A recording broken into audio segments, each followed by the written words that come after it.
after 7 o'clock. We'll call the December 11th meeting to order, and we'll start off with the Pledge of Allegiance. Just get my legs straight.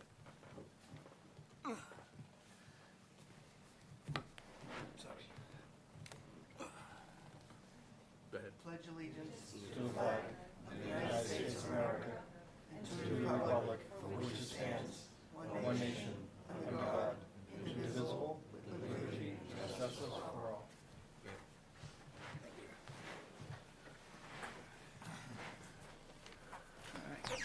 We have minutes for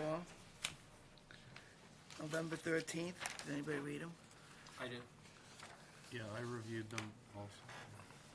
Go ahead. There were some editorial comments, just grammar of equals, they're open from what I saw. Yeah, I did have one small correction on the 242 to 1810. One of the bullets on that substituted the word allowed for allied. Just a typo. So it reads fertilizers, herbicides, or pesticides are allowed. And I move that we approve these minutes as drafted and amended. Second. All those in favor say aye. Aye. Opposed? And that's unanimous. One abstention? And one abstention. Thank Sorry, you. lucky one here. Okay. Next one, general business, 242-1045, 430 Osgood Street, North Andover High School. The commission will recall that this is an outstanding order of conditions from 20-something years ago for the rehab of the North Andover High School site. The school department had attempted twice to receive or obtain a certificate of compliance with the Conservation Commission, but it boils down to the lack of a full-blown as-built plan that the commission denied those requests. Town Council Christine O'Connor's here this evening, provided you with an opinion letter and would like to have a conversation regarding next steps, basically. So, Chris, if you want to come on up, that'd be great.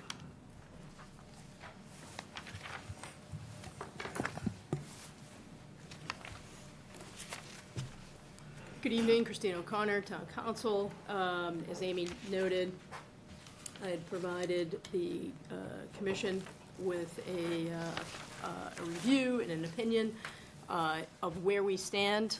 The town is going to be moving forward with a new project, and as Amy had indicated, this other project was not formally ever closed out. The primary reason, as she had also noted, was the lack of a as-built plan. However, when I reviewed the file, conservation file, all of the outstanding items, as I noted in this report, had been completed, and there also is a report from the project engineer of substantial compliance on as to the work that had been done. Beyond that, and really I think critically so, there really is nothing to be gained at this point, 20 years later of having a formal as-built plan done. And I think in terms of the upcoming project, this upcoming project is one that is needed. It will, in and of itself, address or review environmental conditions out at the site, and as I noted in the report, there's really no sort of public benefit at this point that would be advanced, other than to close out this earlier project that is 20 years old now.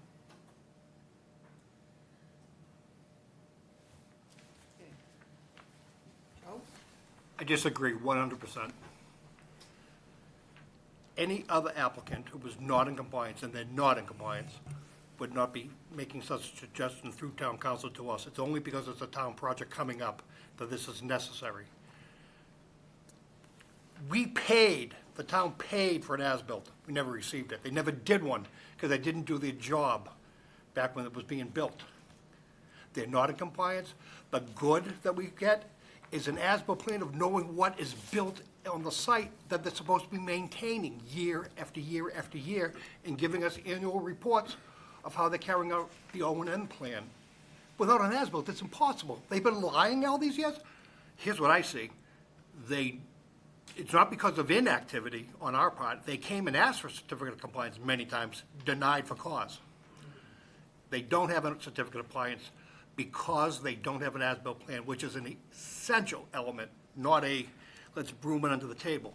We see what happens when the school department, over a long period of time, ignores a problem. Things blow up and people find out about it. So I guess when they submit pretty soon, we're going to find out that the school department is not in compliance with that site and owes us an as-built plan, and I'm done. Well, I agree with a lot of Joe's points. The as-built as a requirement for a certificate of compliance is consistently applied by this board since I've been a member for, I think, almost 30 years. And it's sometimes a hardship for a small project, an individual homeowner, to pay the additional money to have the design done, but we require it. I think we're applying the same standard here with the school department and with the town. It's essential. I know it's 20 years after the fact.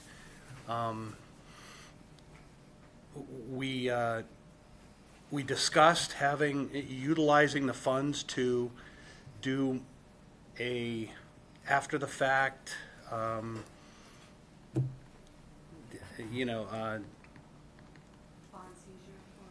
Survey.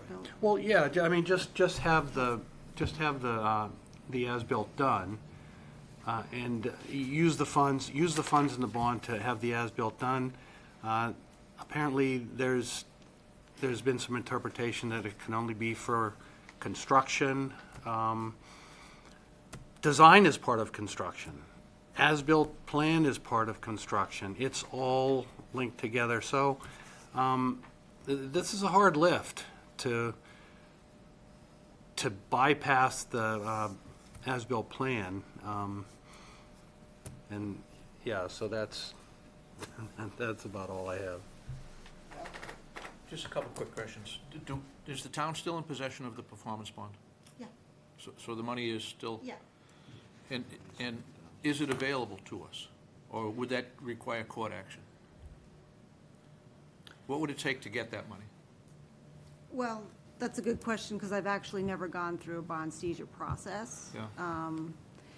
When the last time in 2023, when the commission denied the second request for COC, they reiterated their intention to seize it.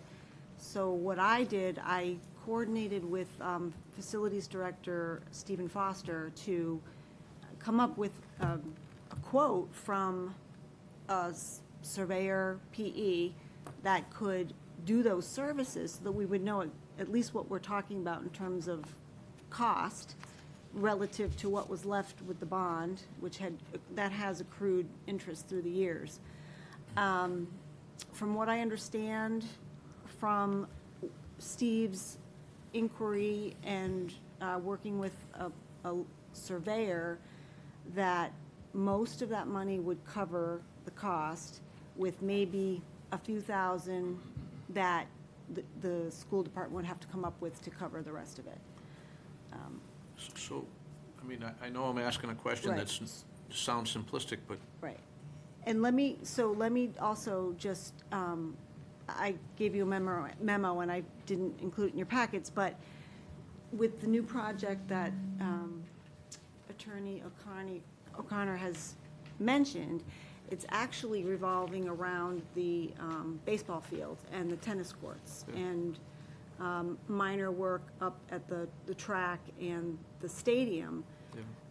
They have Gale Associates on board, and they have done existing condition survey for the baseball field, and limited for the lights that will go up to the track and the stadium. They also have done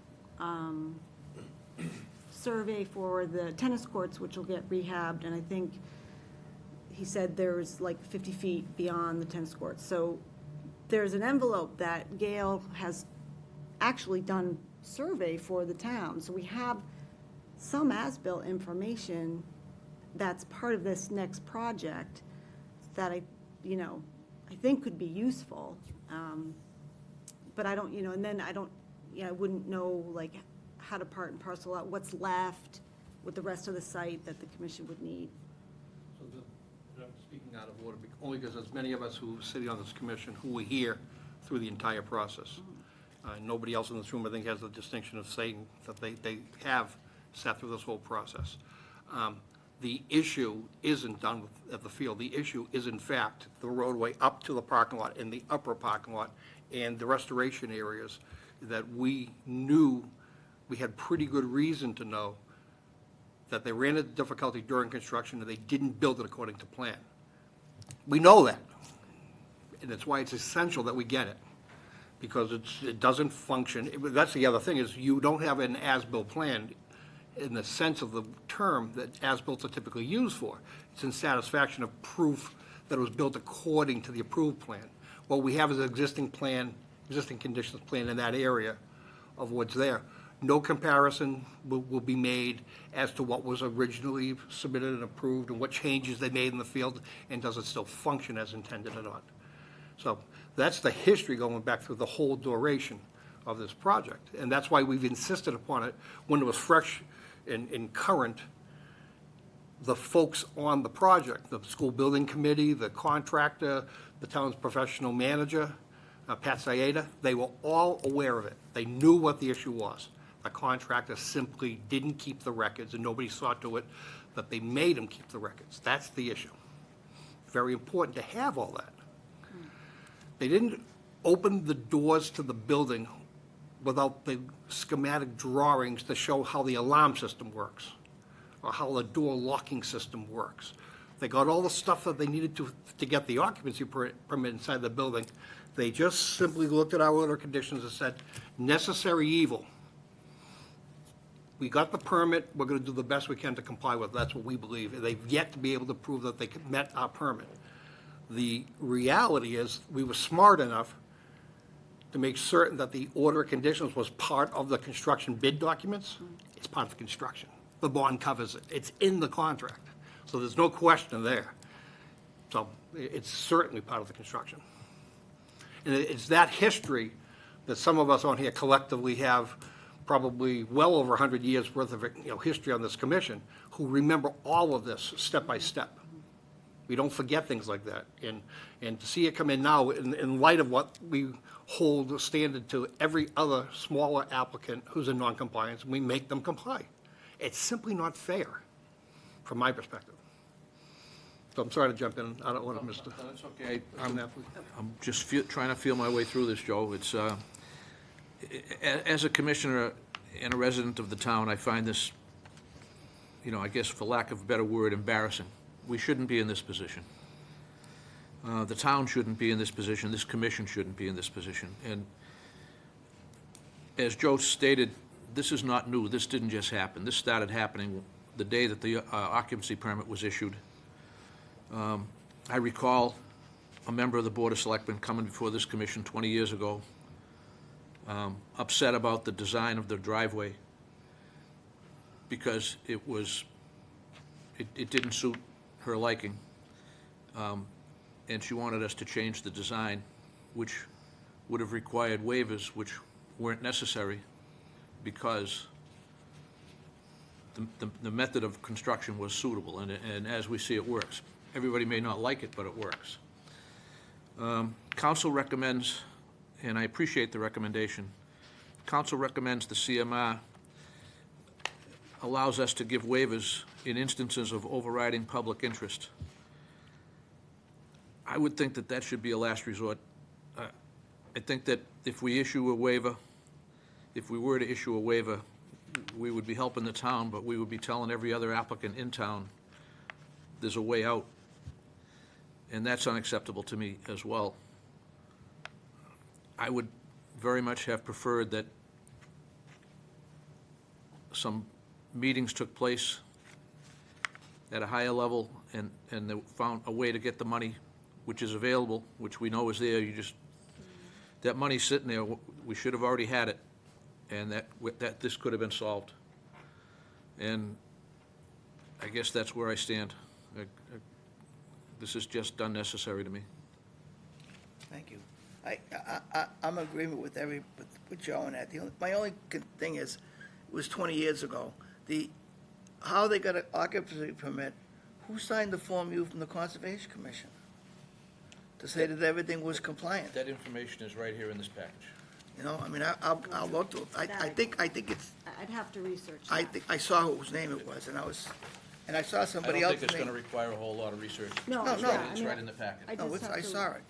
But, you know, it just, we got bypassed it, because we would never allowed somebody to sign off on a thing with an outstanding order, which was the COC. I disagree. I mean, it's quite common, in fact. Order conditions sometimes run 3 years, sometimes they're entitled to 2 one-year Yeah, extensions. but this wasn't. Buildings get built, they require 2 years of growing your observations.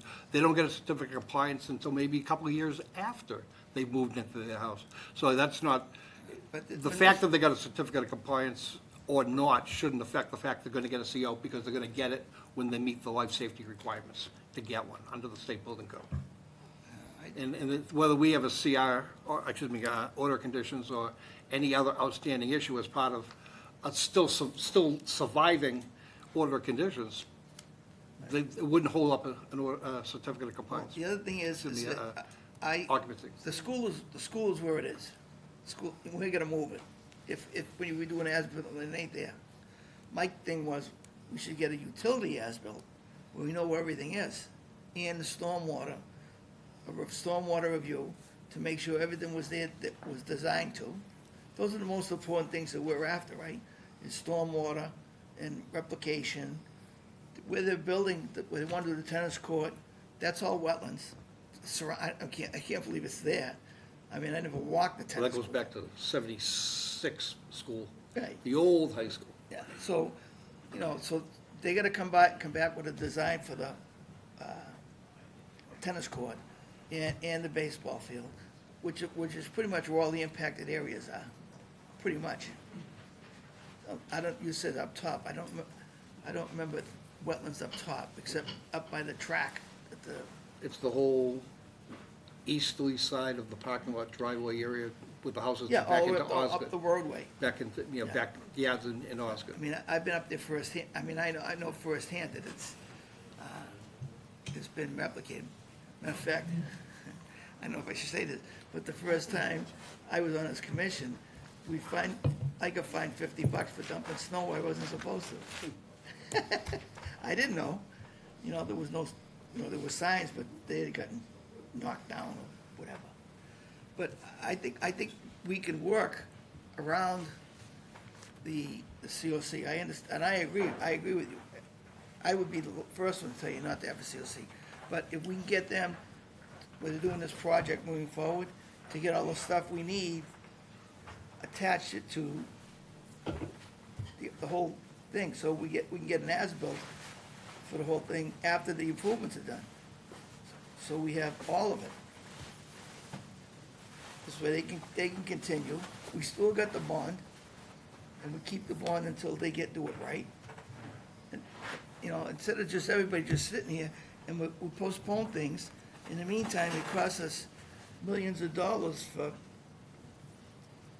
going over verbiage. I mean, I've seen school projects go up $3-4 million for something silly. So, I mean, I think we should figure out some creative way to let them move forward and get our COC, and I think we can get our COC if we tie it into this next project that they want to do. Because that's where all the, to me, I am very familiar with the site, that the impacted areas are at the tennis court and the backside of the baseball field where the brook is. And I know there's some violations there now, but, and we can get that fixed. And we can get everything back to compliance and still move their project forward. And we can get and tell them what we want. We want a utility as-built, we want a stormwater plan, or what's functioning and what isn't, where it is, stormwater review, and present that to us. I mean, but, because doing the building seems to me a waste of money. What do you mean doing the building? Huh? I'm not talking about doing the building, I'm talking about getting an as-built Well, for the the as-built order, on for the the added site. conditions. No, it's strictly, it's all those areas that where work was done within our jurisdiction, they have to give us that plan, which they've never done. There's an opportunity, if what I'm hearing is, not gonna use the word waiver, because I think we have members in the audience tonight with a separate hearing who's already been held to the same standard of not being allowed to file an application because they had an open order of conditions, Right. which we're about to discuss, say, oh, don't worry about that. But I'm not nonetheless, saying not worry about it. but what I'm hearing is that under the new filing, as part of the documentation we receive, we simply will say the application is incomplete unless you give us all that survey information. Sure. As part of this project, bear that cost and get it done. I'd be in favor of that. So we have to find a way to navigate around that. Instead of denying the COC and making their project that they want to do, There's no request before us for a COC. well, we gotta, No, it's a there is, recommendation and isn't an it? opinion, it's not a request. They didn't pay the fee for requesting a certificate of compliance, did they? No. No. they no, didn't. but they're trying. I mean, Ah, they've That's done their before us intent, but it's not twice. before us. That question's not before us yet. Well, I mean, So what's the recommendation? But we have others. to go. we got- Yeah, I only represent one of those collective 100 years of experience on the board here. Give me your background. Trying to read what's going It's on over here 100. is, so, It's well over We'll 100. give you We- credit for being from out of the area at the time. yeah, you can tell that from just how I talk. So we missed an as-built at the end of a project, but it doesn't sound like as simple as missing an as-built. It sounds like you guys believe the stuff was not built as to plan and there's some issues there. Is that what I'm hearing? Oh, I'm we not don't saying know that. that. I'm not saying that. Oh, well, I don't- yeah, I we're don't not have gonna any- say I that don't have because any we don't have reason the to know proof. that, Brett. Because, I mean, at the end of the day, getting an as-built shouldn't be that difficult of a ask, considering we're getting a new project started and we're gonna have survey anyway. So how much more area are we talking about? Not a lot. So what's the resistance there? Do we have any inkling? Is it just the cost? We don't want to incur it? Or are we afraid of what we're opening ourselves up to once we produce it? My understanding is, at least from what I have seen from this file, is I haven't seen any evidence of noncompliance. In fact, that was the first I've heard, that there's reason to believe that the project wasn't built according to spec.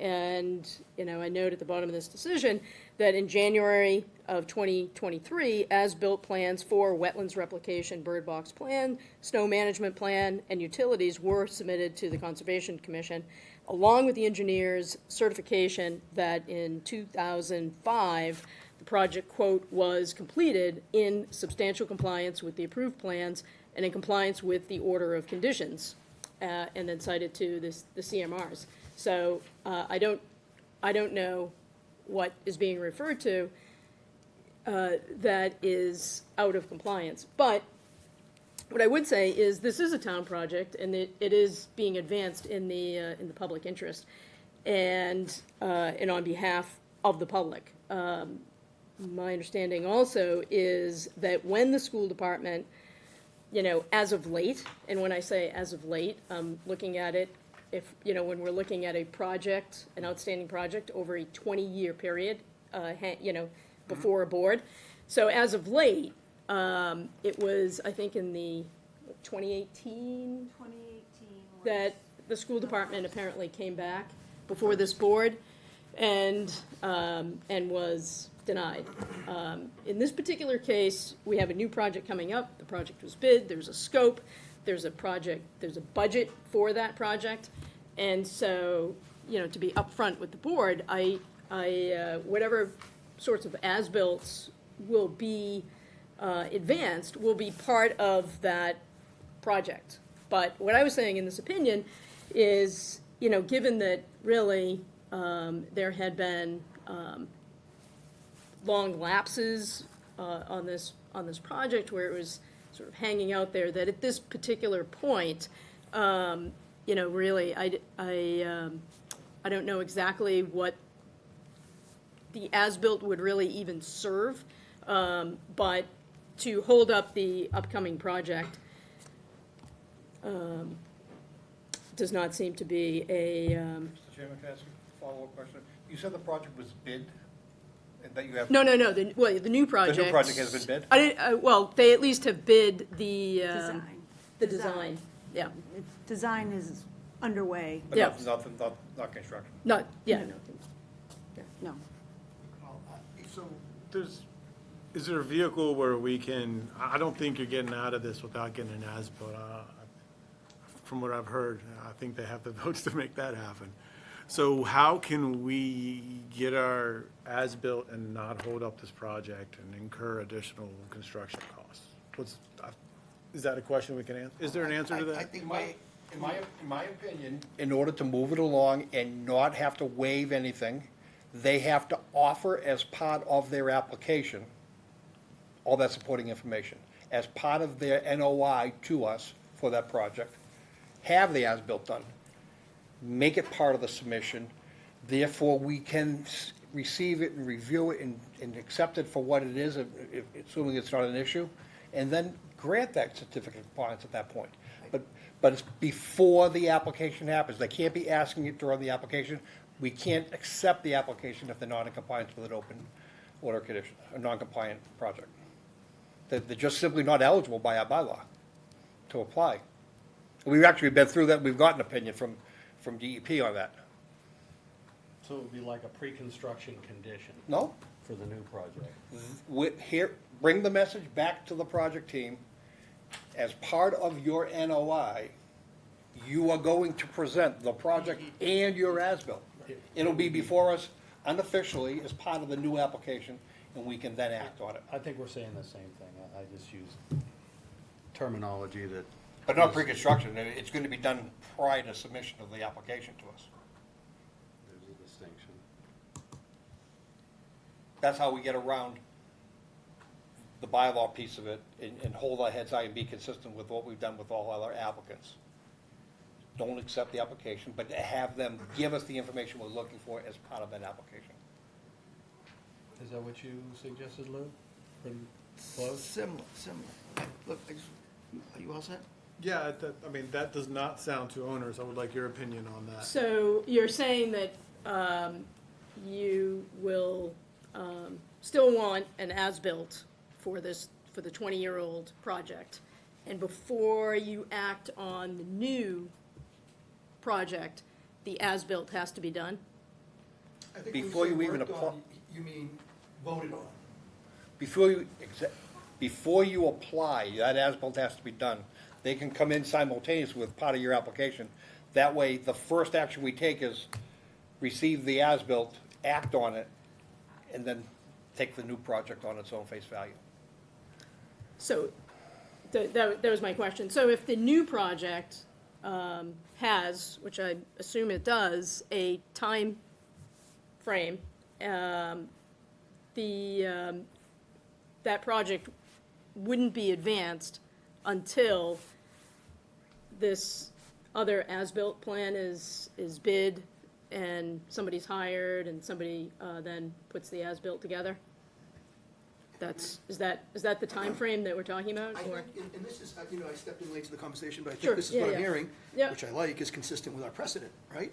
Is that we're not gonna give an order of conditions on a project that has an open one.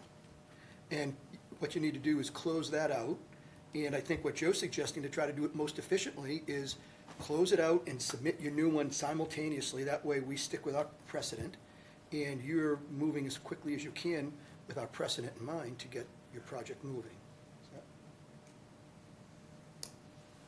So it's kind of like you have to give the as-built and your application at the same time.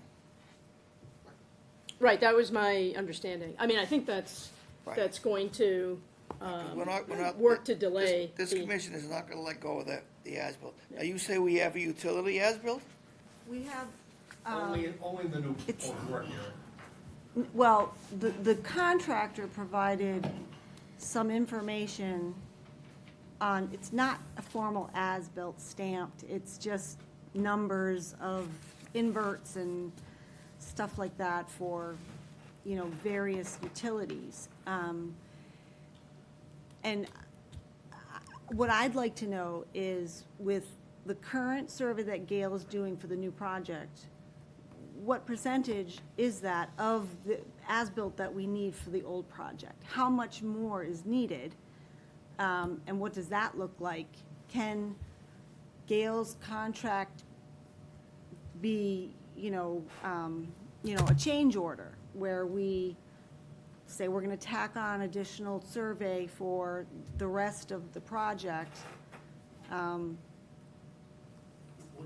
I don't know. I'm just trying to think outside the box. What's the resistance to seizing that bond money and just I don't think there is. I mean, I was trying. I mean, and that's, then- that money's sitting there. I read the letter here. Yeah. Not the letter, sorry, the opinion. I don't know if, is this public? Yeah, Yep, Yeah. yep. Yeah. I mean, Is the so, letter public? yeah, All so, right. Is this a public meeting? It's on the agenda, so it makes it public. It's a public Right. document. Yeah. By all means, it's a public yeah. document. So you make a differentiation between construction and installation. right, and there's other things there's other issues with the bond as well, in terms of, the language of the bond and how it was drawn up and when the expiration was to trigger. Also, these bonds are intended to, when certain percentage of the work is done, certainly when they get to substantial completion, that part of that bond money is to be returned. I mean, in this case, that's none of that. Not necessarily true, Counsel. Well, that's Generally, the way that's the way the bond, pursuant to the law, that's the way these bonds are to work, and that when they get to a certain point, some of that money is to be released, which also has never happened. The applicant in can this- apply and ask in for a this case. percentage back. There's nothing that says we must. It says we may. Right. And we've Yeah. never given That- more than, This we we've know. never Yeah. given more than 50%, never.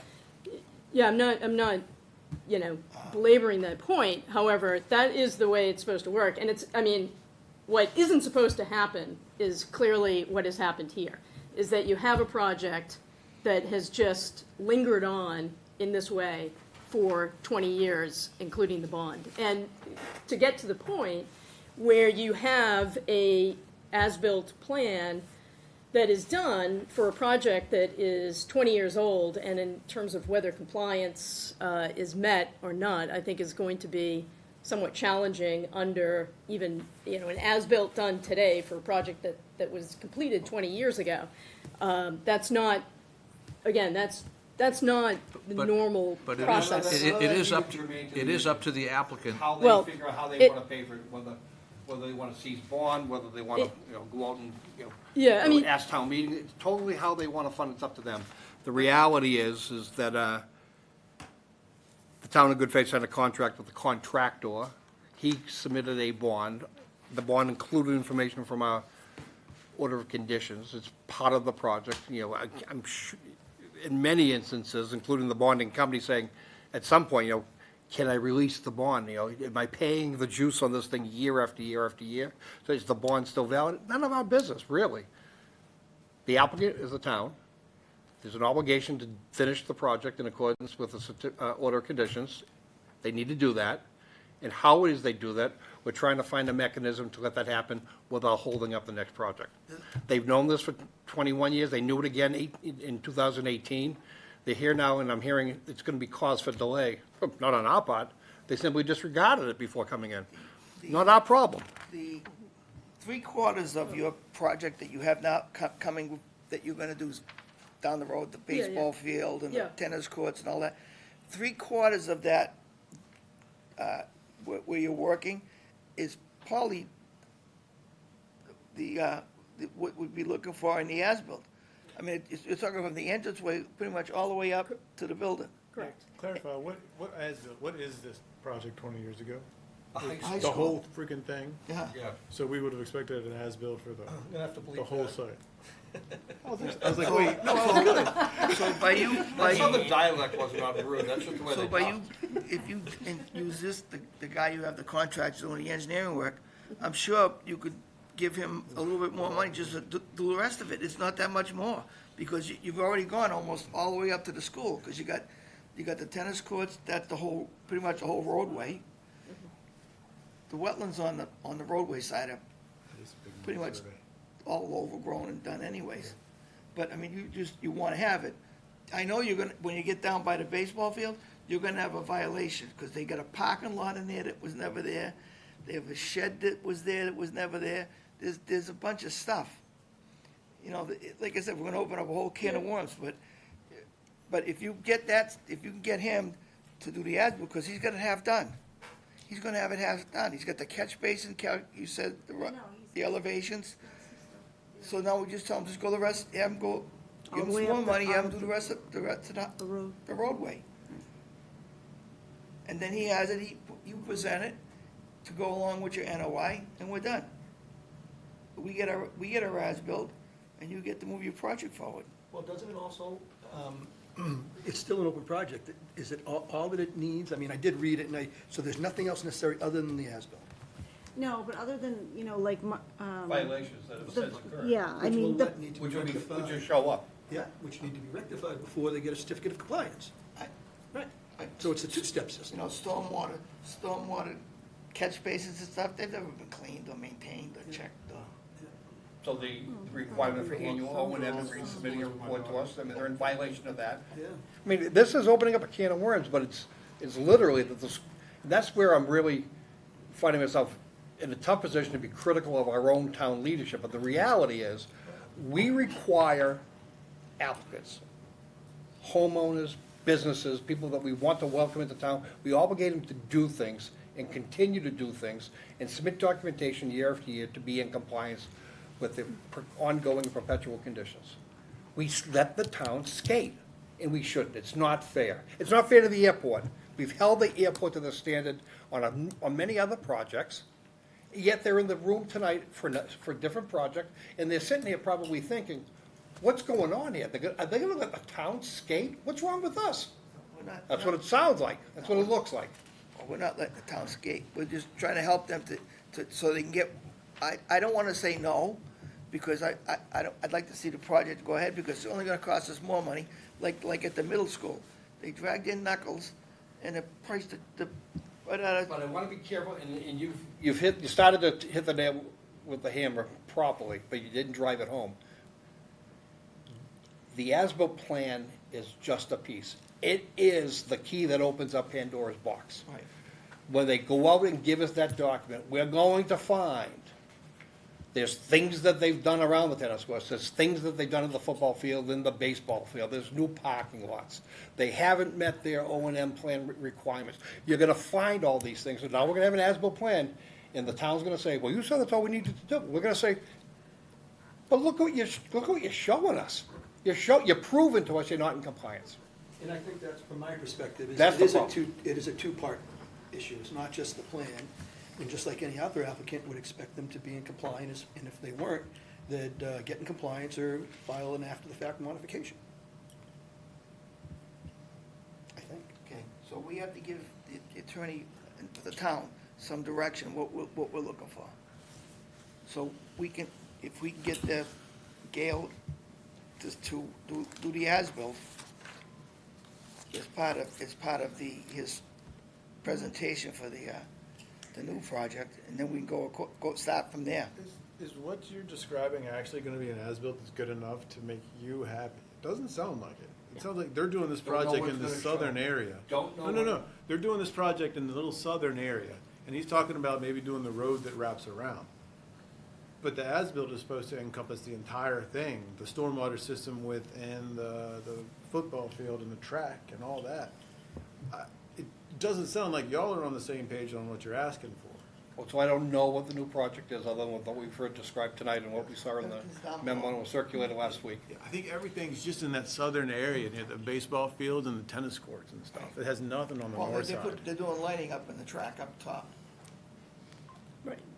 Okay, I think it's fairly limited as you've But the described. as-bilt's based upon the prior project, not the future project. Which is Right. the upper parking lot and the upper soccer fields. and they're gonna wanna see, I mean, we're talking about the difference, but you're talking about. It was what the they whole want campus. It and a was little the bit of campus. road. We're talking about the difference of like $20,000 on a survey right here. So that's, I'm afraid of where we're headed is the high school, the school's gonna, we can't do anything past this board, and so now nothing's gonna get done at the high school ever. But I'm also on board with everything y'all are saying, so. Yeah, I mean, there's no doubt that having the as-built plans in place would have resolved this years and years ago. But unfortunately, we're not there. And when I think Commissioner Manzi had said, sort of last resort, I would do X. But we really are at that sort of last resort. And again, even the as-built, having as-built on a project that is 20 years old, that's not the way the as-built are intended to work. And, even listening to the conversation tonight, if you have as-built done, and then there's, say, non-compliance, is it non-compliance from that project, or is it, are they as-built that would have complied at the time, and then there have been uses over time, perhaps that people were unaware of, that now hold us potentially in non-compliance. I don't know, but that's just in terms of listening to this. I mean, the other thing, too, that I would want to emphasize to the commission to think about is that, yes, there's a lot of merit to the argument that you want to hold the town to the same standard as everyone else and have that sort of equity. But there's also the flip side of that it is the town, and it is, again, advancing a project in the public interest, and a presumption that when the town is acting, it is acting in the public interest. I can't sit here today and explain why this has happened, where you had this type of a public project, and this one last component had never been, very regrettably, complied with. But there is the very real possibility that in searching for the, whatever the saying is, you're going to sacrifice the good for the great, however that saying goes, but we're going to potentially derail or delay the upcoming project, and that will come with some sort of a cost. Are you aware of any statute or regulation that tells us we should treat the town differently than every other applicant? Well, any applicant, No, I think, coming yes- before the board. Yes or no? No, just a yes or no Well, question. for that. it's respectfully, it's not really a yes or no question. What I would say is, I don't know how many applicants would ever come before the board under these circumstances where, you're, again, talking about a project that is over 20 years, where it has been lingering before a board. It happens a lot more than you think. Well, it shouldn't, I mean, it shouldn't happen at all. So what do you, by the way, so yeah. as far as us getting an as-built, the mechanism for that is them coming in front of us for a certificate of compliance. Is there some mechanism you're aware of that we can demand an as-built before the certificate of compliance? I'm not sure I'm following your question. Is there a mechanism? keep saying that we- but- I had but- referenced a mechanism in the CMRs that would allow to advance public interest, an opportunity to waive, in this case, the final as-built. There have been as-bills that have been submitted, and again, you do have a certificate from the project engineer at the time who was saying that this project had reached substantial substantial compliance. And that's a stamped certification from the, Context of the folks who sat at from the. who sat at this table and challenged that certificate, that we didn't accept it, because what was said during that meeting was that their record-keeping did not include enough information for us to do that. So he was only certifying to that information that he knew to be substantially complete, in quotes. And he never, when asked to certify compliance with the entire project, he was unable to do that and would not change it, so we didn't accept it. So that certificate meant nothing to us then, it means even less today. We didn't accept it. We accepted it by transmittal. We never accepted it and entered into the record as satisfaction of any component of meeting that requirement. The minutes for that meeting will prove that. I don't know the last time the town came before us for the COC, they said they couldn't afford it, the as-built. That was their reasoning behind it. And we said, we'll use the bond. And they said it wasn't enough money, said it was gonna cost $50,000. That seems like a lot of money to me to do an That as-built. doesn't surprise me. I think it's all of $50,000. But we haven't seen an RFP to reveal that either. Yeah, There's been no RFP to any engineers to solicit an opinion on it. That's nothing has happened. The school committee has failed for the past 20 years to move this forward. It's not up to us to move. School building committee. This was. Whichever. Exactly. right Whichever. there. Whoever was driving the bus, it was their opportunity, their responsibility to move this forward. We have no ability to compel anybody to come forward. We just don't issue. That's where Sean was going. We don't have the ability to compel an application for a certificate of compliance. Correct. We don't. You can leave it open for the rest of your life. We can't force you to come in. The only time we can take action is when you want to move forward to another project. Then we have a stop sign. Or reopen a notorious violation. You can cite a project for being out of compliance, and this project has been out of compliance for, I forget, when was the extension to, Amy? But it's been out of compliance for, I would say, about 17 My youngest son 17 years. was the first freshman class in the high school, and he's just received his third PhD. That's how long it's been. I'm missing something. How Well, do we know it's out of compliance that's- without the as-built? That's, How do we know that's, that that's there's my no point. compliance? Well, it's out of compliance because, we know it's out of compliance because when they have to perform within a certain period of time. And when they fail to meet those deadlines, they are, as a matter of law, automatically out of compliance. So this project has been out of compliance since it failed to close out the project, and that's as a matter of law. Also, this CMR you're citing has got to do with the riverfront, doesn't it? No. Chickasaw Brook is riverfront. No, but it says, But it says that the riverfront may overlap with coastal resource areas, and the performance standards for each resource area must be met. Applies to riverfront, the preamble identifies interests of MGL 131, Section 40, to which that resource is or is likely to be significant, and describes the characteristics or factors of the resource to be critical to the protection of the interest to which the resource is significant. so citation has got nothing to do with what we're talking about. Yeah, I'm trying to find it here. I'm sorry, I thought I did find it, I obviously, I Yeah, didn't. no. I have, what's in the CMRs is quoted, and it's not, It's not quoted, it's got a lot of ellipses in it. That's the only thing I was well, no, it is checking for. quoted. It cites to the overriding public interest Dot, associated dot. with, That's what I was trying to find, was the dot. with a project which justifies a waiver.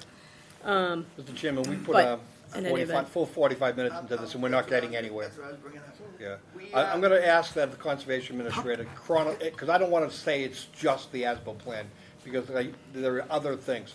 I want to look at the ongoing perpetual conditions. I want to see the O&M reports. I want to see them properly complied with. I want to see if they pointed out any of the shortcomings. I want to see everything that they're out of compliance with since the order conditions were expired. Everything that we have not gotten, they're in non-compliance with. I also want a trip of the approved plan with staff, and any alteration made to that campus within a jurisdictional area without a permit or a modification in the record is a violation. I want to know that. I want to know all of that prior to me giving any direction or any willingness to accept it, simply the as-built, because I don't think it's just that. Okay. So I think this project's out of compliance in many ways. I sit here as a citizen and a commission member, and I just can't, I'm reeling with the thought of how many hundreds of private citizens we put through the ringer to meet the requirements to get a certificate of compliance, and for whatever reason, we're somehow ignoring it for 20 years and about to maybe ignore it one last time to let it go. We're not- It I bothers me. don't think that any of us are saying that they don't have to have it. Okay? But I don't want to be pigeonholed into just give the as-built check mark, let's move No, we forward. gotta make it I wanna- compliant. This project needs to be in compliance. This Right. campus needs to be in compliance. Right.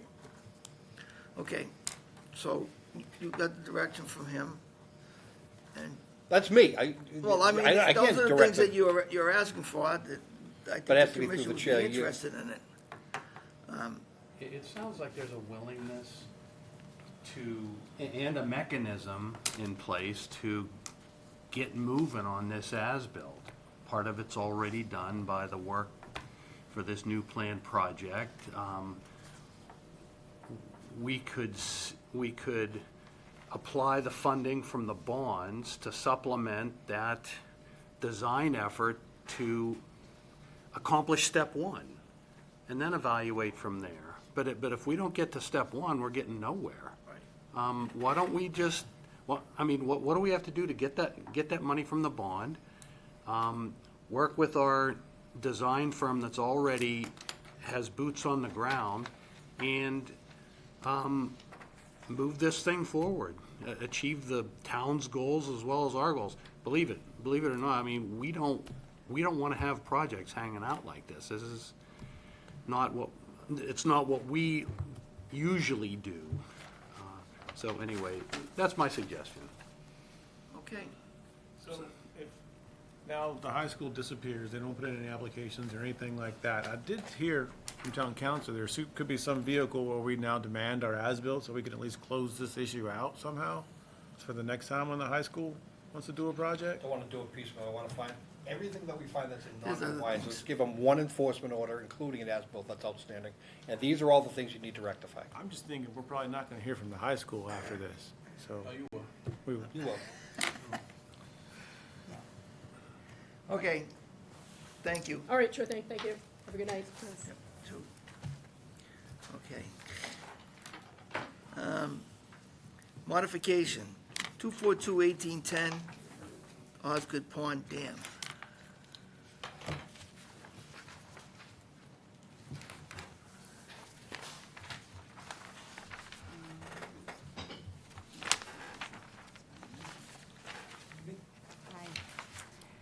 Alrighty, so at the last meeting, the commission, was considering a request for a certificate of compliance. Some issues came up with that. However, in looking at it a little more closely, we realized that some of our boilerplate conditions were in conflict with the applicant's ability to maintain the conditions on the dam, which does require mowing in the 25 and things like that. So, as an alternative, the commission initiated a modification by its own volition. I provided a certified letter to the applicant stating that we intend to do that at this meeting. I drafted up language for certain conditions that would obviously conflict with the needed ongoing maintenance of vegetation on the dam. And when I find it, I'll pull it up. All right, I have to, it's my address.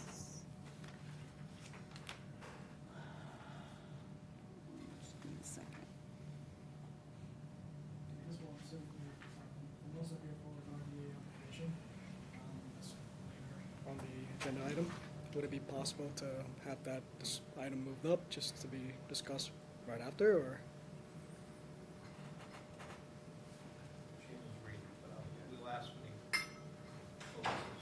Joe, any questions? Not on this, but just on one little side fact, the applicant just asked if the chair would take a second application that he has out of order after we complete this business. The COC. You said No, it was the RDA. RDA, a separate RDA. He's talking about the parking lot. Let's deal with this first. Hold on, we got the dam Oh, I got it first. up. Okay, yeah, I see this to be completely in agreement with what I was raising at the last meeting, so I'm fine. It looks good. okay. I have no questions. No? Nothing. Okay. So I just had one question. So, post-construction ongoing condition number 71, fertilizers utilized for landscaping and lawn care. I don't know why I didn't- Actually, no, that should stay. We would want fertilizers to be slow release and not used within 25 feet of the wetland. But pesticides, herbicides should not be used within 100 feet of a wetland resource area. And maybe that's what the question I had.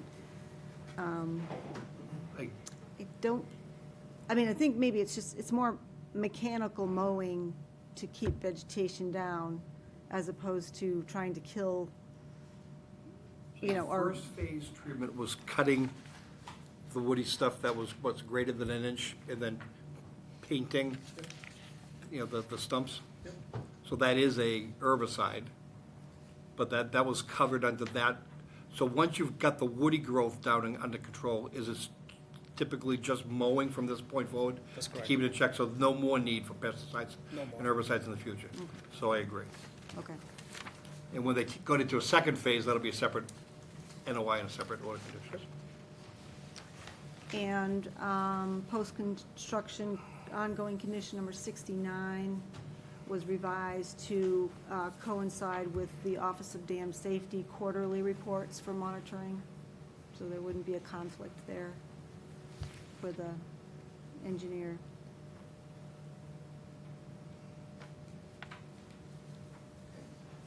Everybody satisfied? Motion? I move that we grant the modification to 242-1810 Osgood Pond Dam. Second. All those in favor say aye. Aye. Opposed, and that's unanimous. Now, okay, we have, there's like three of them. Well, we'll just do them in order. 242-1810 Osgood Pond Dam. Is that the one you wanted to talk about? No, we'll. No, it's two. This is part of the last one. This is Yes, part of it. right. This is a So we certificate couldn't of issue compliance. the COC until we modified this. Yeah. I believe we're asking for a continuation for this one because we have to get the drafted language recorded, in which then I can come back for the next meeting to close that out. That being said, I guess I should ask the question, would it be possible to close out the request for certificate of compliance at the next meeting without me attending? Or do you guys still want me to attend? From what I'm seeing from Amy's recommendation, the main thing was the tree, and the tree Yeah, has the been tree's removed. gone now.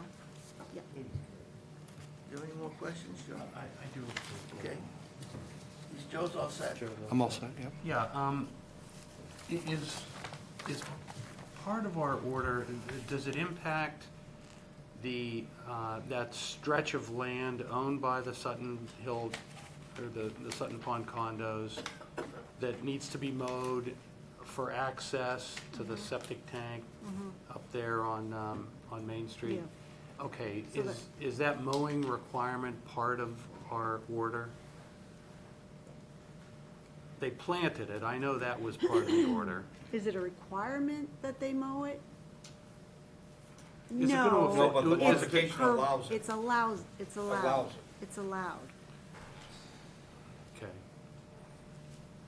I'm just concerned about the applicant's relationship with one of the abutters who had to permit them to be on their property to execute this project.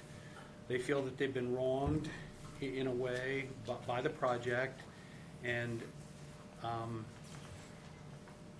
those people come back here and are very vocal in these meetings. So it's probably worth your while to convince your bosses to get that swath mowed down low so that it's manageable for those abutters, and I think that'll at least go part ways to mend the relationship that they have with them.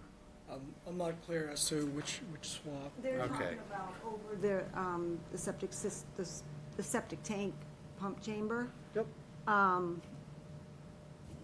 to keep that free, or at least low-growing, to allow for access if access is needed. I think I have to disagree, because I think per the abutters, they have clearly stated that, that is their land, and the applicant does not have a right to access that area or use that area.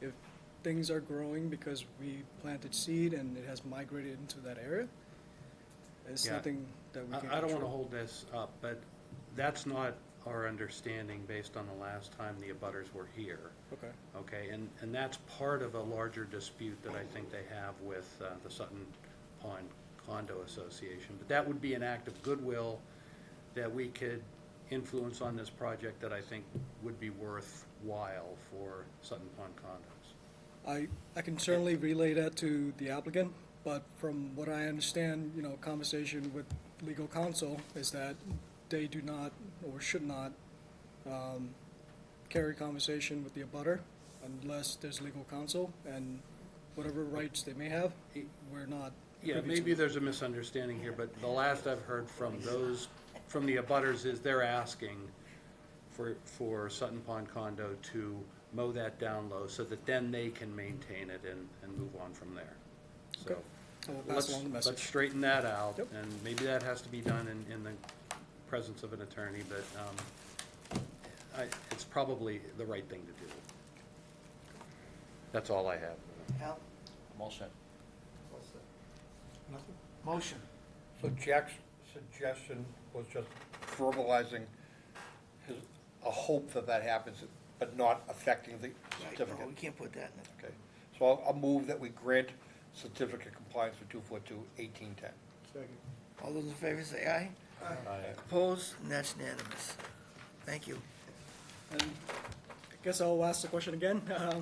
Would it be possible to have one of the agenda item be moved to be discussed now? Where are Because we? I'm also here for the RDA application for the repaving work. Is that the RDA? No. Yes. Yeah, it is, okay. Geez, that's a lot of people we have to jump over. He's right there. Okay. All right, so we're gonna do RDA for 148 Main Street, Sutton Pond condominiums.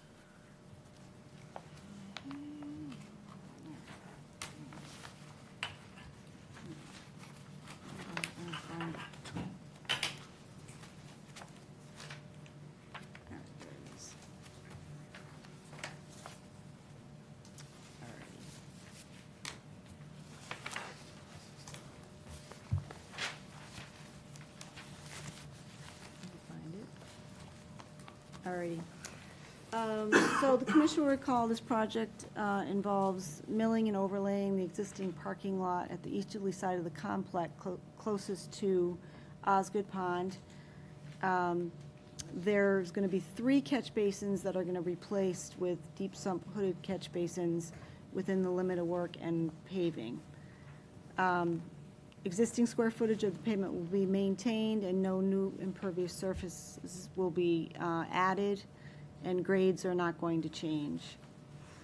At the last hearing, the commission asked for a dewatering detail, knowing that excavation for in and around the catch basins may require that, and an operation and maintenance plan to make sure there's long-term maintenance for the catch basins.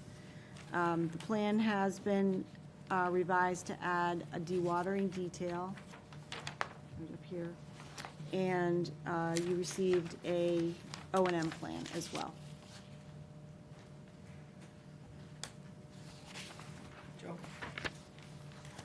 One of the things we talked about for this to be considered as an RDA was protecting the piped drainage. And I see you've got silt sacks being dropped into the basins, which is appropriate for those that don't go directly in. But these catch basins, some of them are being removed and putting deep. So what we ultimately talked about was plugging that final discharge. Where is that note on the plan? It's right next to the north arrow there. Maybe a little bit hard to see, but is calling for temporary cap for the existing pipe during the removal and installation of new catch basin. Where is that? I'm sorry, is it a notation? Yeah, it's a call out right next to the north arrow that on the right-hand side. The right-hand side. Yep. I believe is one of those two notes right there. One of these? Right there. Okay, install temporary cap for existing pipes during replacement and installation of new catch basin structure. Temporary cap shall be removed from pipes once connections into the new structure have been installed. That does it. I'm all set. I have no questions. I just have one, look at the wrong thing here, sorry. Let's see what I'm at here. It says, the existing square footage of pavement is the same, okay. No new impervious area. Change in grade or runoff is proposed. There is none? No. Okay, 'cause I don't have that. It's tough to tell with you. Yeah, it starts with the big no. No new impervious, no change in grade or runoff is proposed. Okay, all right, Yep, yep. okay, thank you. All right. I just asked that, when we talked about plugging those new catch basins, that'd be brought up during the pre-con. And we're good to go. What's that? That we would just bring up the catch basin plugging those lines. That'll be brought up during the pre-con. Oh, okay, yep.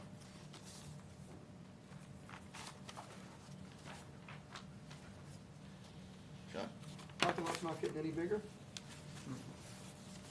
Nope. Nope, okay, no other questions? Okay, any more question, a motion? I'm going to move that we grant the waiver as requested. Second. All those in favor say aye. Aye. Opposed? That's unanimous. I'll move that we close the hearing and issue a determination as listed on the recommendation page. Second. All those in favor say aye. So discussion, Opposed? And that's unanimous. discussion. Oh, One one abstention. discussion by I the just wanna administrator. add- Discussion. Just add Brad's condition that we discuss the plugging of the thing, of the pipes. Just so that Yes, it's very clear. I know it's on the plan, but let's be very clear with the want that- contractor when we're. Want that added moving to the it. motion? Yes. So moved. Second. All those in favor say aye. Aye. Opposed? And that's unanimous. Okay, all set. Have a Thank good you. night. Thanks. Next one is 242-1707. Wait, I'm missing one here. I just put it on the wrong page. No, you're right. Okay, You're right, 285 Stevens. yes, 285 Stevens Street. My papers are upside down. You got to rearrange your stuff. I know, when you had to take something out of, I get all screwed up.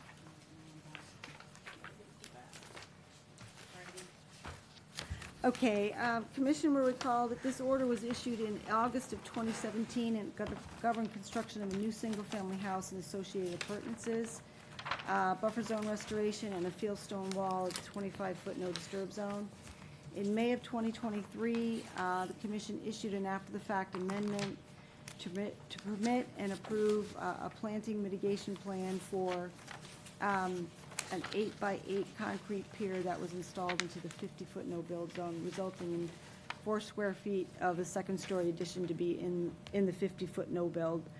As mitigation, the fieldstone wall was moved landward into the lawn beyond the 25-foot no-disturb zone so that a large swath of lawn was relinquished to be naturalized. That area was planted. We have a final monitoring report. Plants look great. It's fully vegetated. It's very thick and lush. Wetland markers have been installed by on 4x4 posts. I got confirmation today with pictures, so we're all set on that front. So we don't have any outstanding issues, and I recommend issuing a certificate of compliance with ongoing conditions as prescribed. Joe? No question. Jack? No question. Al? Is there, Amy, on your recommendation, is there an outstanding issue, or is it all set? No, it was just the posts. They were on You're all set. survey stakes, so they switched them out for 4x4 pressure No treated. questions. Thank you. Motion? I move that we issue a certificate of compliance for 242-1707, 285 Stevens Street, Lot 2. Second. All those in favor say aye. Aye. Opposed? That's unanimous. Thank you. Thank you for your time tonight. Next one. Next one is 242-1058, 20 Nutmeg Lane.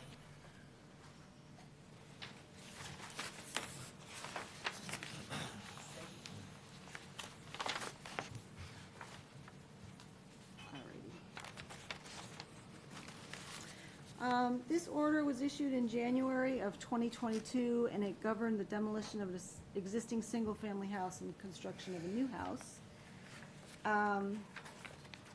The approved plan had a notation with a crosshatch inside the isolated wetland, noting impacted wetland, but I don't really understand that notation because there was no wetland fill proposed as this project, so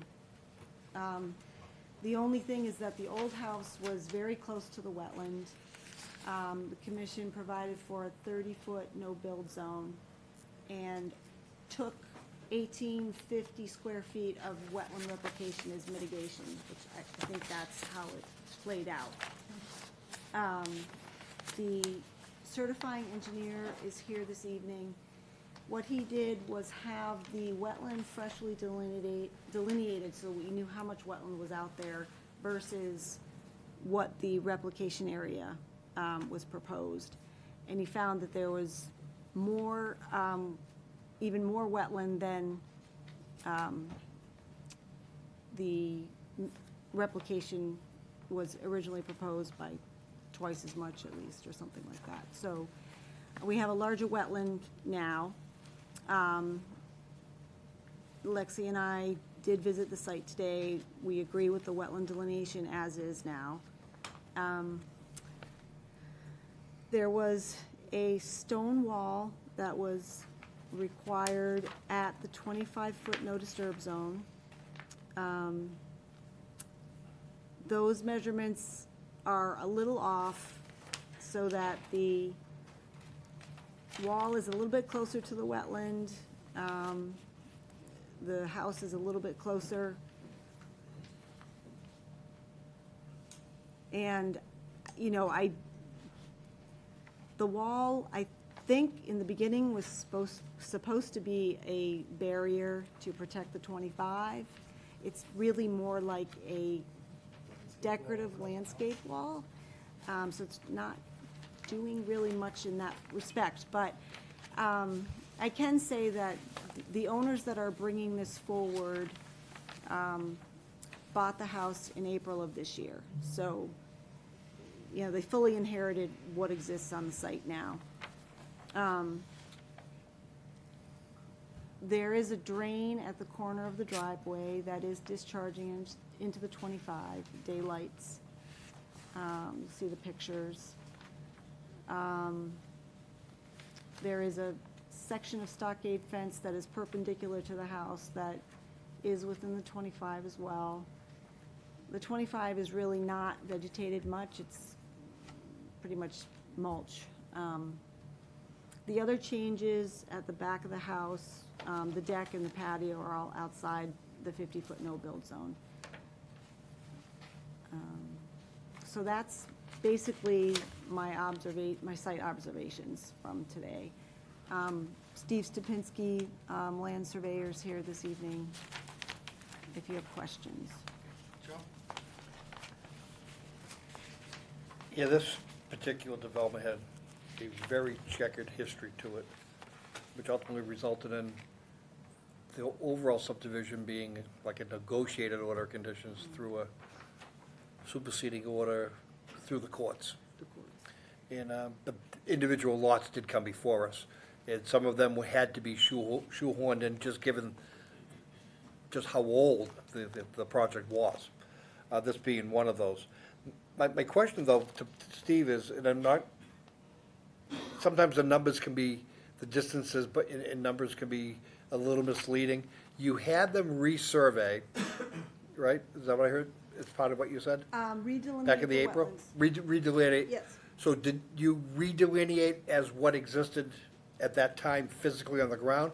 Or did they survey in the old flags that were approved? So the plan has both lines on it, the old line and the new, fresh, existing wetland edge. And So- so he provides that comparison. The surveyed line, are they closer to that, or did the wetland itself Well, simply the get wet- bigger? Because sometimes I it can guess get the closer. wetland, the wetland actually did move a little bit away from the house. Away. Yeah. They used to be like perpendicular to the house. Now Now it's a it's- slant. Part of right. it is closer, part of it's further. Exactly what you would expect in 20 years of wetlands. Right, it's gonna, they Right. don't stay. And I think because of those replication, and just the nature of this particular lot, and I do know this lot, if there was ever a place you could say substantial and compliant, this might be it. Now, And let's I talk about the wall itself. The wall is, It's- in 2022, we were in fact requiring, at that point, we were requiring the full-blown barrier wall, separation Yeah. wall, protection wall. Yeah, And not a landscape feature. yeah. If I could, Amy and Mr. Chairman, through you, the wall was not the typical landscape barrier wall that I'm used to seeing the commission require. There was a plan that was done by Bruce Gilday, which I got out of your file, BAG Land Consulting. And when you look at the plan, it was actually not a raised wall. It was actually proposed to be kind of a retaining wall. It's not this one, it's this one, Amy, right here. Okay. Yeah. And so it wasn't approved in the way you would normally expect the raised wall above that acts as a barrier. And it was shown to be 20 feet from the old wetlands edge, which I think it's now, from the old wetlands edge, I think 23. So I think the wall is compliant in terms of location. I think it's compliant in terms of what the intention was, because the way he's got the grading here, it's acting as a retaining wall, as well as a landscape wall, because he's got the finished grade of, I guess I didn't pay attention to that plan only because I pay attention to what's the plan of record, and maybe that detail fell off. right. But, and the wall actually wasn't mentioned in the order at all, actually. So, Yeah, so on the design plan that's up there, they show the wall being a different dimension than Bruce Gilday's, and I somehow think that, The lower left-hand corner, you're just not going quite far enough over where that wall is shown. Right there, a little further over to the left. No, yeah, oh. right there, there's the wall. Oh, There's the wall. Is that what's out there? Because this is the It's- record plan. no, it's not. but that's, It's more like a retaining wall, Right. so, and then there's lawn up to the foundation. I think I included pictures in your packets.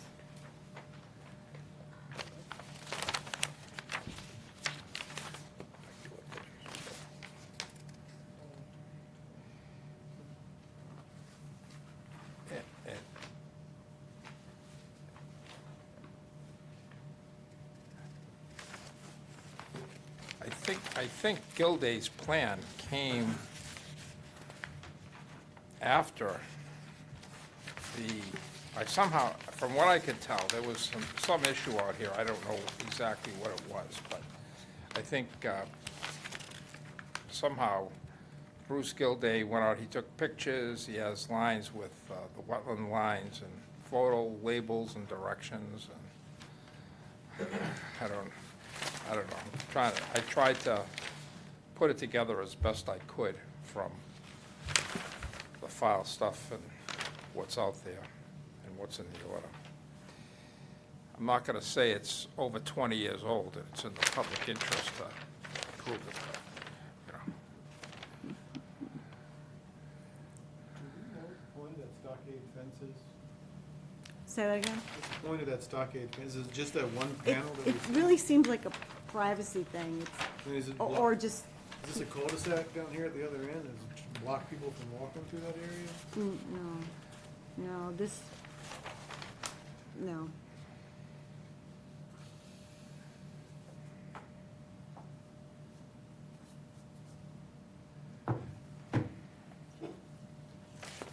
I'm trying to figure out what the point of it is. Oh, I don't know either. I mean, the only thing I can think of is privacy, but You know what I'm struggling with in trying to understand the photograph of the wall that acts as retaining wall versus a typical barrier wall? If I look at the approved grades, even the spot grades given as precise as 167.44 on one side of the wall and 168 on the other side of the wall, ostensibly flat, therefore, the wall would be a barrier wall. I look at the as-built plan, those exact same spot grades are shown, yet meaning the wall should be higher, but the photographs don't show that. So the as-built plan with the photographs in that area simply don't agree. At least I think so. I mean, that's what it looks like. I'm literally looking at spot grade elevations from what was the record-approved plan and this larger detail of it. And I'm looking at the as-built plan, and I'm not seeing any difference in the grading. But it looks like the photographs suggest that the grading is different than what was approved. And that's why we don't have the typical wall, right. because the as-built isn't, in my opinion, isn't reflecting the as-built grades. No, it's the spot grades I have are there. I have the top of the wall grades in 168, and you can see the bottom. I'm sorry, I'm missing that, Steve. On your as-built? Yeah, you see like 167.94. That would be like, you know, Why do we even have them run a wall like 2 feet off the house? Why wouldn't we just have it meet at the edge of the house? That's a pretty silly wall.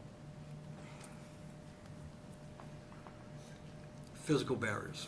Yeah, but It the is house silly. is there. That's a pretty good barrier too. I think our issues here are that stockade fence and this erosion from this pipe, and let's get some grass in this buffer area. The wetlands, I'm not worried about. It drifted a little bit in 20 years.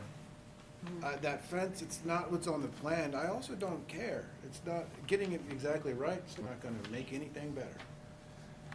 Let's get an apron or something on that pipe. Let's get some grass in there. Let's close this thing out and get that stockade fence out. Those are the three things I think will lead me to be happy with what I'm seeing. And the areas intended to be non-disturbed are still non-disturbed? Or doesn't look it. Well, I wouldn't know. The 25 is really without vegetation. So right now, it looks like, I mean, our point of that wall is to not make the 25 look inviting. What we've done with that particular wall, it makes it look like it's a pathway. So how do we achieve what we want, I guess, is the question. How do we keep people from going into the 25? Planting. Shouldn't there have been a planting plan for the 25 restoration type? No, Just let it grow, right? right. I don't think it was meant to be disturbed in the first place. So, to the extent that it is now, let's So put it that way. you want it to regenerate on its own? It's a no disturb. Yeah, I think there may be like layers of mulch, like smothering growth or just inhibiting growth. I guess I'm missing. Probably not very sunny there either, but So why is this in front of us now anyways? I mean, I know you said there's a new owner. Do you know what the motivation is to get a COC all of a sudden? To clear off the title. So they don't end up like Well, the this- high school. Like the last owner. well, this is another, I mean, this is another situation where the buyer bought it without a COC and the seller agreed to get it done. Okay, so this is the seller that is in, And it's several owners since the original sale. Yep. It's more than one. All right, so instead of just, Why aren't we just telling them what we want there? yeah, exactly. What are we wasting? Well, Just give them a shopping list, say, hey, Steve, this is what we want, and come back when you got it done. The answer is restore the no disturb zone. We can't make them put any other physical barriers. You know, the approved plan's built, but just don't disturb it, restore it to be no disturb zone. Do we put like those little wetland signs? absolutely. Well, We can, have we 'em. can, We we can have hope 'em, that they but- do that, we can't. but they're not, I mean, wetland markers are out there, but you have the wall, 25, and then it's along the edge of the wetland that the markers are, so, Put them in 25. Yeah, I mean, like across the front yard here, where, right now, especially when you take out the stockade fence, it's gonna look like a nice place to walk over there. Just put a couple of signs in the front yard saying, wetland, don't go here. Why yeah. do we hate the stockade fence? Well, it's a fence in the 25, which you never allow. Understood, but it may prohibit, it may be stopping activity in the 25. It may be a nice I stop don't- sign, I don't think it is. you know? I mean, it's in the wrong place if that's its intention. She's been out there. Well, That shouldn't be in the 25. so. So this is do- a do- certificate of compliance, right? Yes. It's either yes or no. Right. Right. Or a yes or no, Or or continue it, or make but the- these changes and come back. Right. Yeah. That's what I'm saying. I don't wanna deny it, you know. I don't wanna deny it, but I think, So So- we want a stone apron at the discharge point? Yep. you got a point source discharge, you gotta do something with that. But what are we gonna do with the 25? It's probably got mulch on it and isn't gonna grow back. Do we? Well, you know, Steve could come back with a proposal, to say, here's how we're gonna do that. Good idea. Yeah, great idea. Yeah, I guess, you know, I'm looking at the plan, right? And I'm trying to understand what the commission approved, and I don't want to take a lot of your time, but it seems like there was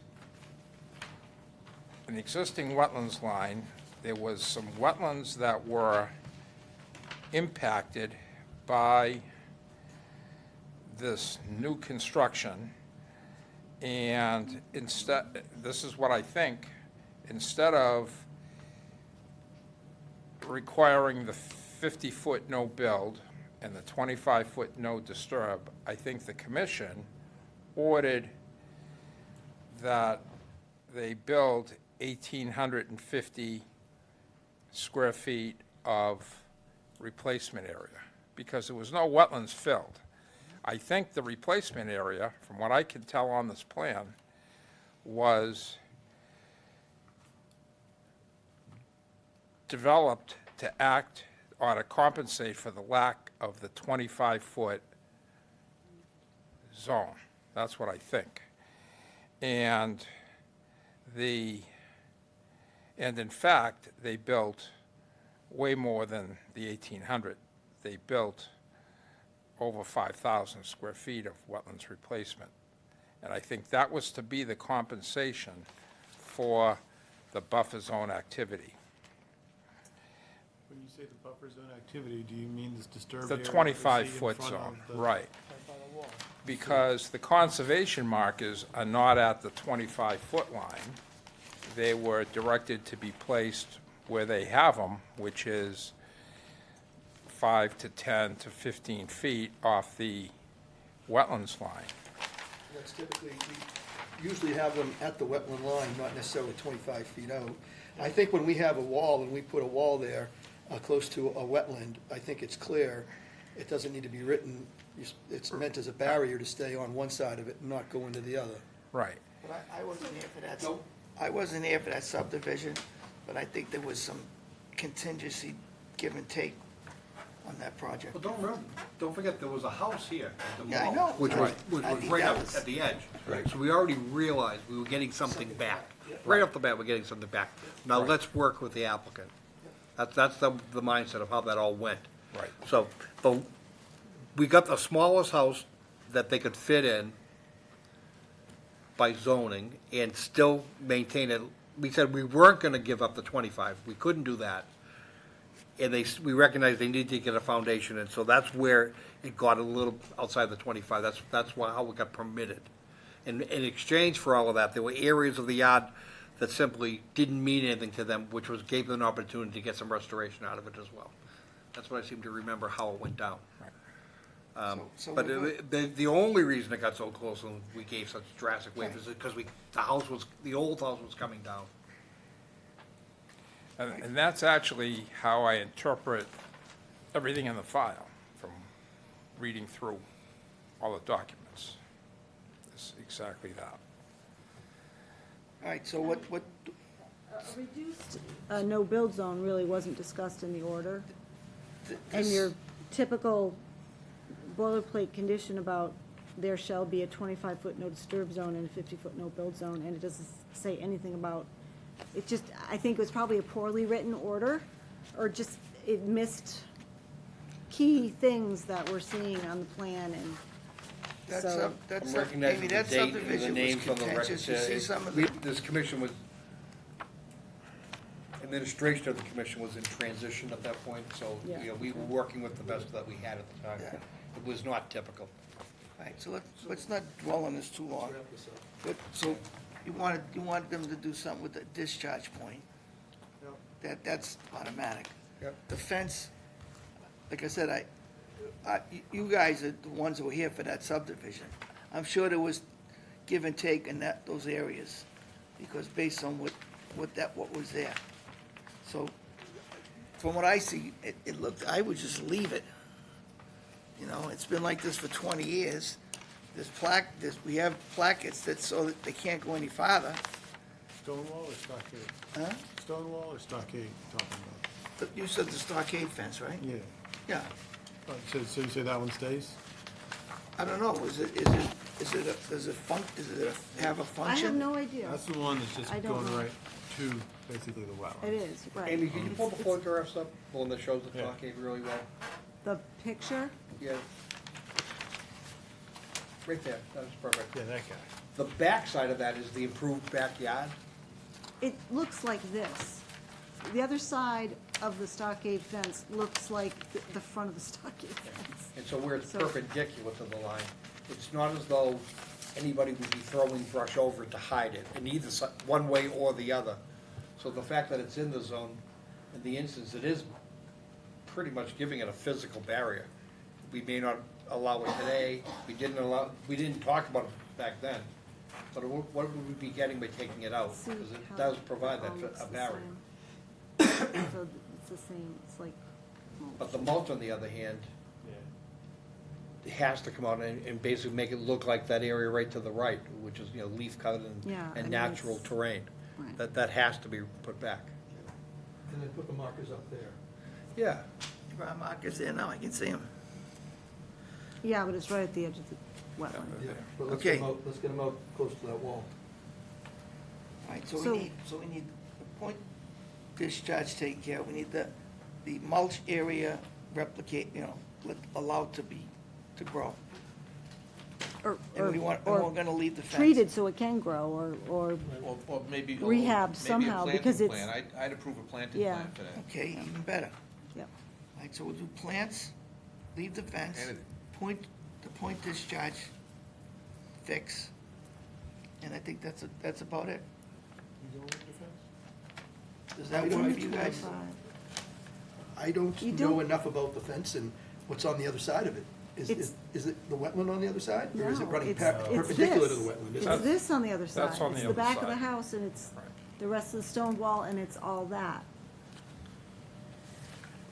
So, Basically goes from the house to the wetlands. right. Yeah. And, commission doesn't allow fences in the 25, so why would we allow this one? It's really, it's not like it's, All right, you have me. Get rid of the fence. There you go, all right. The fences, we like barriers, the fence is a I barrier. know, but it's not a barrier. It's To what? inconsistent. To people. not It's a not a barrier. barrier It to did not think the dumping or fence was anything gonna like pass. that. I don't know, I don't think It's- I could walk through that fence. I'd call it a barrier. But there's wetlands to the left of the fence. I can't jump Yeah, over it. it's not, I can't jump it, it's and I not can't walk through protecting it. the It's a barrier. wetland, let's put it that way. It's just a barrier to the other side of the house. Okay, Yeah, you know, you're getting a freebie, take it. yeah. I mean, I can kind of just go around it. It doesn't encompass anything. Well, if they like it, you can. Well, I mean, I know, but there's look, only one you person guys, you want to for remain the commission that's consistent with been your out there. decisions, right? You don't allow fences in the 25 no disturb zone. And that's it. I mean, That is true. I don't know why we're dancing around it. All right, so so now let's remove the fence. Remove the fence. Yes. Do the point discharge, and put some And- plantings where the mulch Right, is. come back with a planting plan for the 25. Thank you, Amy. Remind us, do our jobs here. There it is. All right, But we are gonna allow the discharge from the, I think it's called a driveway drain. It's a Is it, driveway. we just gonna let it stay there, just stone it and protect it, or we can make them relocate that? That was one of the points. That's also the area where the 25 is kind of drifted into, so it's less of a concern. I mean, it's definitely, If it's for a there is a roof- little, it's for a roof-drained driveway, channel coming Yeah, off it's of it. eroding. I would It's say the eroding, impact would so- not be great. At least we could slow it down and not go into one spot. But let's make a decision, we're gonna be here till midnight. No, we're not. Okay. So, but no more questions? Tell them what we So, want. what, we just got, Steve, it sounds like you gotta come back. So we table this, Yep. and I think planting and outlet protection, I think. Yeah. And removing Come the back fence. after that's And complete. removing And the removing the fence. fence. And removing the fence. Yeah, I guess they changed their mind. Sure you want the fence removed? Yes. Good barrier. Well done, I just heard that twice. And to be clear, none of us have a problem with where the wetland line is now. No. No, I don't. All right, so motion to continue. So move. Second. All those in favor say aye. Aye. Opposed, that's unanimous. Thanks, Steve. Next one, hope this is gonna be a quick one. 242, 1766, 1600 Osgood.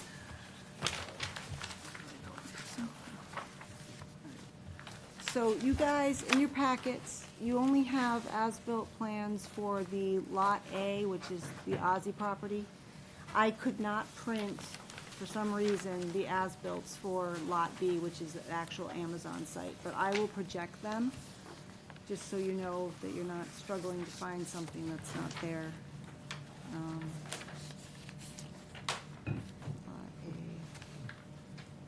A, Lot. All right. Lot A, okay. I have to say, this is one of the best projects done for the size. They did, I thought they did a very good job. Matter of fact, I thought they did an excellent job.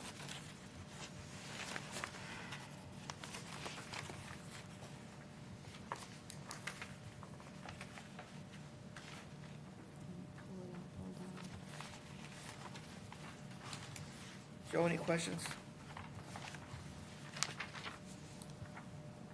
So Frank Holmes, the design engineer and certifying engineer, is here this evening.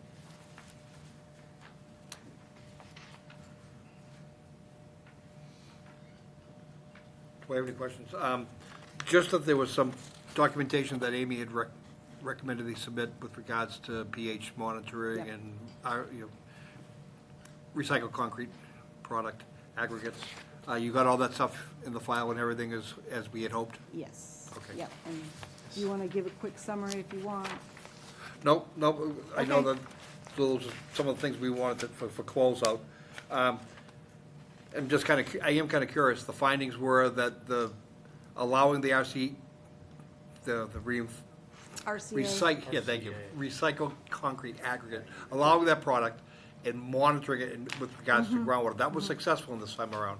So I think it's, rather than an outright prohibition, that if someone presents a process that makes sense, we can consider it on its merits, and in this case, it did make sense. Right, because it was, non-jurisdictional, if I recall. it was Well, we- non-jurisdictional. because we were able to The keep it whole out. point of it was it was non-jurisdictional. We didn't allow it in the jurisdictional areas, correct? Right. Right, So what? but we also, it was very clear on where under the foundation it could go. Kept it out So of it water would- table, out of the water inside the table, and foundation. out of any kind of flow paths or anything like that, that would, so, Because I know when we wrestled with it, we really wrestled with it because of our sensitivity with another project. But in this instance, it was very successful. And that was my thought, and the documentation shows that. right.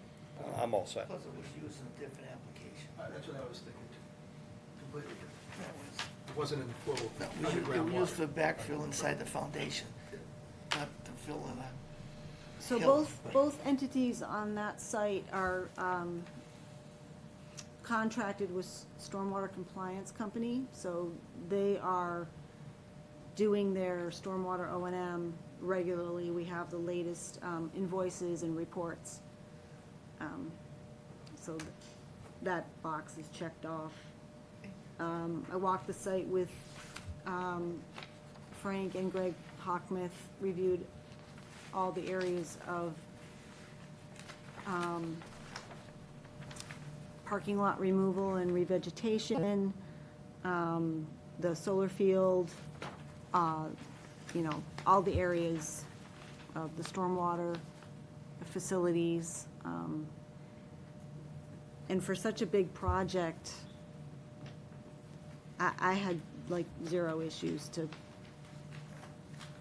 worry about when I was out there for my certificate of I think compliance check. everything went well. Jack, you site have any visit, questions? so. Al? Ryan? The roadway work and the sewer project and the bus terminal, that was all separate filing? not Yes, part of- and we closed Part of the out- project, but not part of our filing? Right, not part of this, right, Yeah, and that was yeah, closed out, That a guy. so, Now I'm gonna be Ryan. This is gonna call you Melissa. Yeah, that's true. No, you gotta love a full as-built here. I know somebody else who could've used one. I'm all set. I have no questions either. Motion? We will grant the COC for 1600 Osgood Street, 242-1766. Second. All those in favor say aye. Aye. Opposed? That's unanimous. Thank you, nice, Thanks, Frank. nice Thank you very job. much, appreciate it. thanks. Thank you, Amy. All right, Have a good thanks. night. Okay, next one is 242-1672, 492 Sutton Street. Alrighty. Let's see, hopefully this downloads. Alrighty. Okay.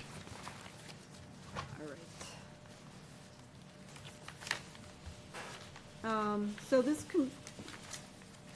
order was issued in March of 2016, and it governed rehabilitation extension of runway 05-23. Work included removal of 100 feet of pavement on one runway 23 end and construction of 100 feet of new pavement on the 05 end. Wetland replication was part of the project. A stream relocation was also part of the 05 end of the project. The commission had denied a certificate of compliance, I think, in 2019, as the stream had not been tested yet with actual flows or full-time flows. Since then,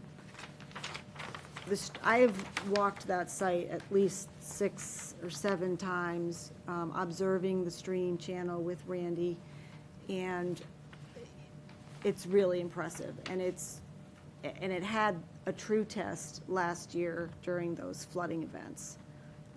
So I have zero qualms as to the function and the stability of that channel that was recreated. The other thing that the commission was concerned about was as-built plans. And I'm going to let Dom and Randy talk about what we have now for updated as-built information and what may still be needed. So the parallels with the school project are many and obvious. So our as-built situation when we do FAA MassDOT-related projects are the as-built set we had originally provided with the certificate of compliance request. However, as Joe discussed with the school, and as we've heard many times as well, the whole spot grade process, reestablishing contours based on new spot grades, showing the spot grades, et cetera, are something that the commission is used to seeing and demands to see in their as-builts. And our original set was deficient in that matter.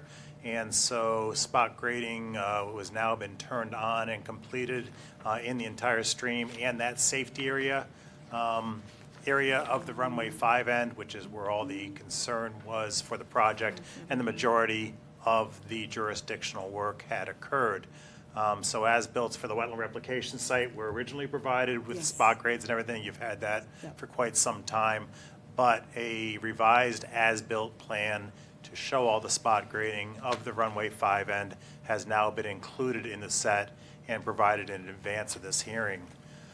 And again, the as-built shows, as we certainly expected, to be spot on to the approved plans. It's as we expect. I say that because of the detailed layout that we go through on airport projects, the stake and grading, the GPS level equipment that we use on our airport projects, GPS dozers, excavators, et cetera. So we fully expected to see what we ultimately saw with our spot grades. So I don't know if there's any questions about if you want to put that up, Amy, so we can look at that. So the grading that you see on here is the grading, it's the as-built, so that was based on all the spot grades, but there's another plan that actually shows, because it gets so busy, we can't do both, so we provided a separate plan that showed the spot grades that were taken, all the cross sections of the stream, regular intervals, more at the turns, more at the complicated turns, things of that nature, and then the top and toe of that large riprap slope. We did not subject our surveyor to trying to do mid-slope grades there. So for those of you who have seen that riprap, it's quite perilous to do so. And so you will see top and toe along there, which allows us to do accurate contours of that entire slope for not only slope grade, final grade, but the location of that grade relative to wetland boundaries. So it matches up quite well with the approved plans. And we have a high confidence now that that channel has experienced some of the biggest storms it's going to experience, and will do so in the future. Now, we're starting to get some overlapping work between the stream project you've recently approved here at the airport, whereas that bypass culvert is going to now be used to bypass some of the flows that were the issue in our other filing. And so you'll notice on this as-built plan, we did cross out one note there on the right-hand side, which says to plug up that bypass culvert when we're all done with it. We are now going to be leaving that open to receive that bypass flow and alleviate that section of stream, which is just immediately upstream of our new channel. And so that is one other change that you will see on this as-built plan. Other history, we have great wetland growth, substantial wetland growth along here. Our live stakes and stickers grew tremendously. 2019, we supplemented that growth with 60 additional plantings. That was something Jennifer and I looked at and wanted some supplemental at that point, and they have taken fantastic. We have a complete, mainly dogwood and willow coverage canopy over this entire stream from basically start to finish, and then we have really good wetland herbaceous growing beneath it. So it's come out very well. Can I move on to the other wild card, Amy, which is the order, which is the certificates of compliance? One of the major conditions of our order of conditions was to, and again, here comes one of the parallels with the school project, is addressing old orders of conditions. The airport has been there for a very long time. and has gone through very many projects. Surrounded by wetlands, so everything we do out there tends to require a notice of intent. We actually received 7 or 8 orders of conditions as a part of that order. We actually came and got a slew of certificates of compliance, which I think most of you were here for issuing those COCs. 2 of those COCs were different applicants, and so here's the curveball. Is leased property on the airport? Applicants leased the property, and the applicants, which were the leaseholders, applied for notices of intent with this commission. And so all the other COCs we got, the airport was actually the applicant in those matters. Here we have 2 basically hangar projects that were conducted by other applicants. They did the notice of intent. They do have bonds, I believe, on both those projects as well. I think they're sitting in the files for 20, 25 years, and here's where the parallels come in. COCs were not obtained for those other projects because they are different applicants. However, we have made advances, and when I say we, Francisco mostly, has been contacting those other 2 applicants to start getting them focused on getting a COC for those old projects. They date back to the 1990s, so they're 20, 25 years old, both the projects. So that is an outstanding item that I believe is the main sticking point for the entire COC request. And I'm wondering, throw it out there, if there are any options, because they are different applicants, can we move those COCs, can we amend our stream order, the one that we're going to be building this coming year, to include getting those 2 additional COCs by different applicants, and making sure as part of that order, we get those COCs. And to put our cards on the table, it is our proposal to take the bond that is with this project and move it directly to the bond required for the stream project, which is going to be built this coming year. And so we wanted to do a straight trade of the bonds between the projects, but these 2 COCs will definitely be a speed bump in doing it that way. Is there any way, because they are different applicants, that we could see our way to doing it that way? So I throw it out there for discussion. Joe? So, just wait one sec. So, one of the outstanding orders is for the storage units, is that right? The U-Haul storage units? Yeah, Okay. northeast storage. Right, northeast storage. Up on And- Pleasant Street. Right. And, That wasn't that old, right? 1999. 99, so that's the newer one. The other one's a little bit older than that. Well, no, both of them I think were 99. 99, okay. Coincidentally. And just the 23 end, just touch upon that. 2-3 end, we avoided any direct wetland impact through use of a stone riprap wall, much as like we have at the 5 end, but much more abbreviated. That end has some work in the buffer zone, Amy. And that end, we only have our certification that it was built according to the plans. We did not have contractor-generated toe and top spot grades on the 2-3 end, only on the 5 end. Okay. I don't know if you have that plan, Amy, for the Which one is for the 5 end. Oh, It'd be, It is. no, it's sheet 37, C 306. 37? Could be wrong. All right.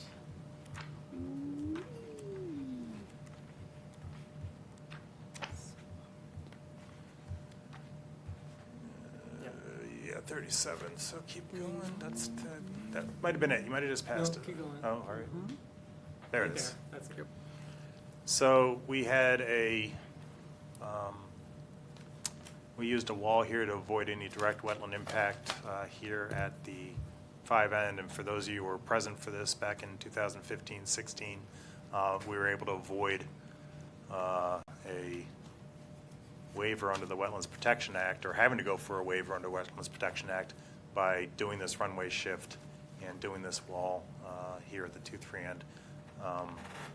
And so we removed a bunch of pavement from this end, a big run-up area. In fact, we removed acres of pavement from the airport as a part of this project. It was a stormwater win as far as Wetlands Protection Act is concerned, but this is the work at the 2-3 that you see here.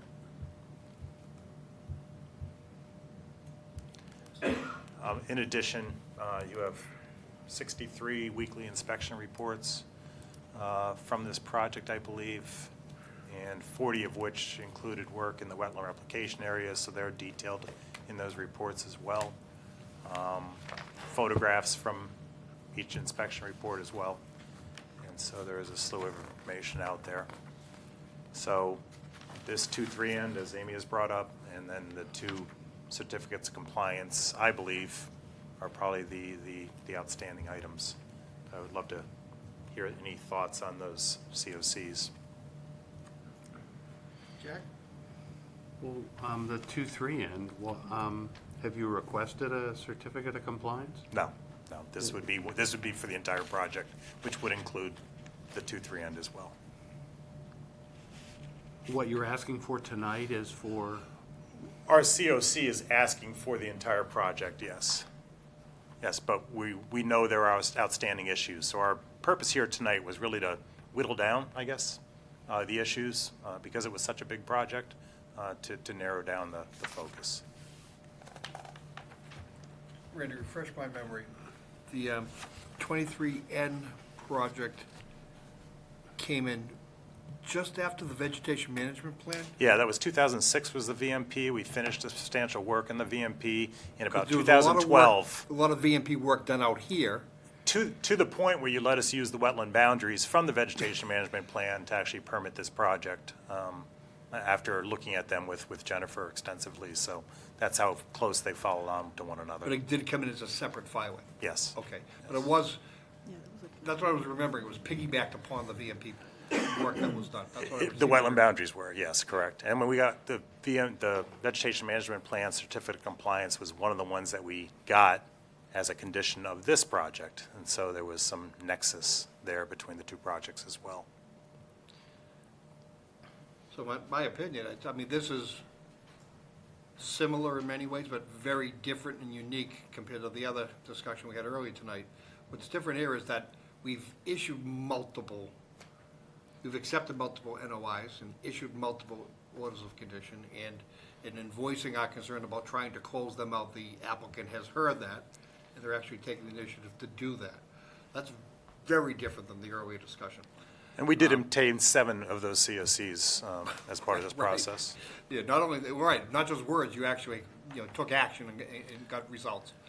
So I think that, if we pick, like you say, whittle away at these, that's not a bad idea. And again, we can't make the private folks do that, but if you're willing to continue nudging them along, I don't think the request that's before us tonight should be held, based on any other action. I think we can act on it on its own accord. And we are, and hopefully you heard when I said laid my cards on the table, is that the bond, we definitely want to do a clean shift between this bond and roll it right over to the stream project, which is probably going to be start construction in June or July of this 2025. So not a real tight window, but tight enough that we got to start thinking about And it. that seems like just a bookkeeping thing, we're not gonna involve ourselves with it if somehow in the process of you using that money and simply repledging it in a different way, that's simply an accounting thing, I think. We're gonna get a bond on that future project.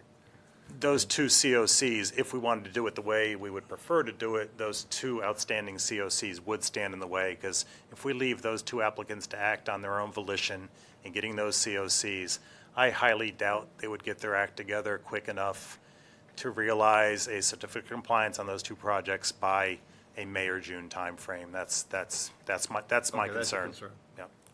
Okay, I understand, I have no other questions. Jack? Yeah, I have no other questions either.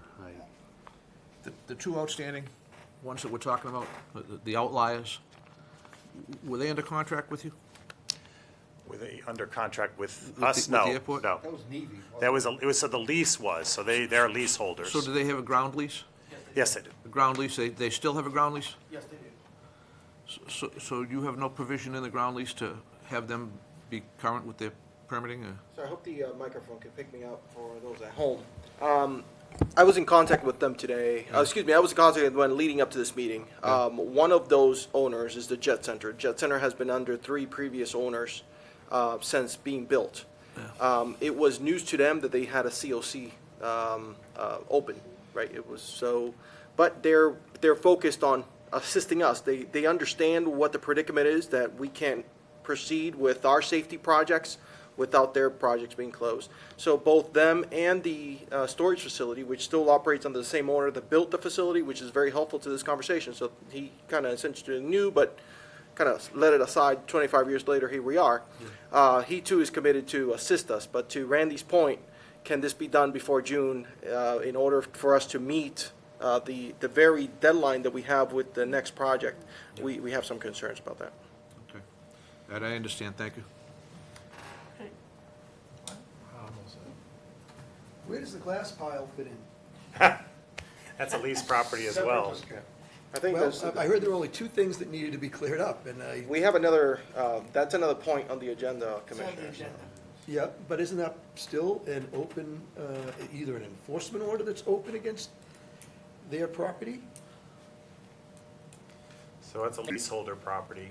It is an agenda item coming up, though. I'm sure we'll hear more on that, but I see what you're saying is, Yeah. will that close on something else we don't know The about? only thing I will say is that that order of conditions was not one of the conditions of the COCs that was in the order for this project. Okay. So that was not. Have you as a group decided whether leaseholders, that falls under the same category as the main body? So the applicant can be anybody, if it's not the owner, they need to have the owner's authorization through sign off on the NOI, that they're authorized to file, because what's ultimately gonna happen is we're gonna encumber the property. The owner needs to know about that. So the reality is, we are very careful to say it's all heirs in the signs and, all the way through it, so the airport's in it. What I'm less clear on is this bond shift, and again, it's an accounting issue that you guys have to figure out on your own. If the bond was posted by a private entity who's the leaseholder or some other entity who's a former leaseholder, I'm not so certain that we should even be discussing shifting it from one account to another. We almost have to return it to that person, and you have to chase it down and make sure that you get it back. Agreed on those. So those bonds, I agree with you on. The bond that I'm talking about is the bond that is currently in place for the runway 523 project, which is under the airport's name. That's the one we want to shift Okay. under the airport's name to the upcoming I missed that, I'm project sorry. in June. You probably said that, I just missed that. But when we're having discussions about the glass pile, weren't we using as leverage with these folks that, you can't come in front of us until this is cleared up? They have another project. They have another project. This project was already presented before us. Yeah. They have another project we did an ANRAD on. That project will not go forward until, And he just wants to know if we're gonna hold him up when he comes back for his No. NOI.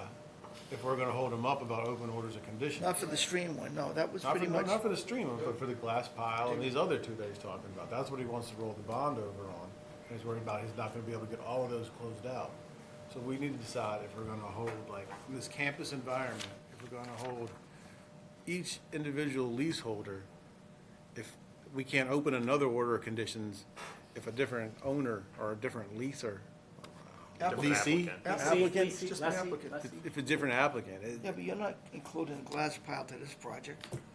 No, but I'm hoping not. Not this project, because they're closing this one out. no, well, they got another one, this is the Brook one? I mean, that's what you're asking us, isn't it? If we're gonna hold you to those ones that haven't been closed out when you come ask us in July for this new project. Are you holding us for the next filing, is what I'm hearing you say? No. So, let me phrase this one more time.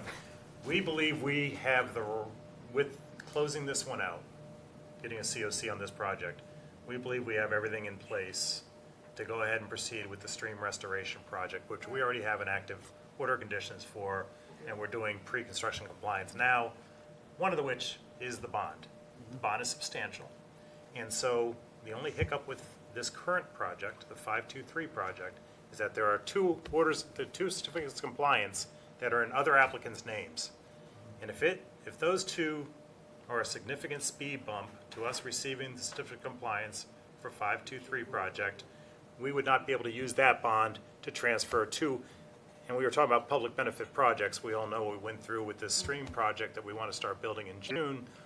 That one we are hot and heavy to build this year. So that's why I put that out there. Can we somehow work something out where we are committed to getting those 2 additional COCs, but we can take that bond and transfer it in time to start that next project? Each filing separately bonded. You have, like, let's say you had 5 filings, or 6 filings, or 7 filings, different file numbers, different NOIs. Yeah. Aren't they all separately bonded? They are, the money from that bonding process. So wouldn't you be getting it back piecemeal as you get COCs, you'd be getting the money back for each filing individually? I don't know the answer to that. I mean, I think I know the answer. I'm asking a question I think I know. If you've got an NOI with us and we find that you are in compliance and we issue a COC, whatever money you have posted for that project comes back to you. Yes. And so you could have 5, 6, 7 different deposit accounts with the town.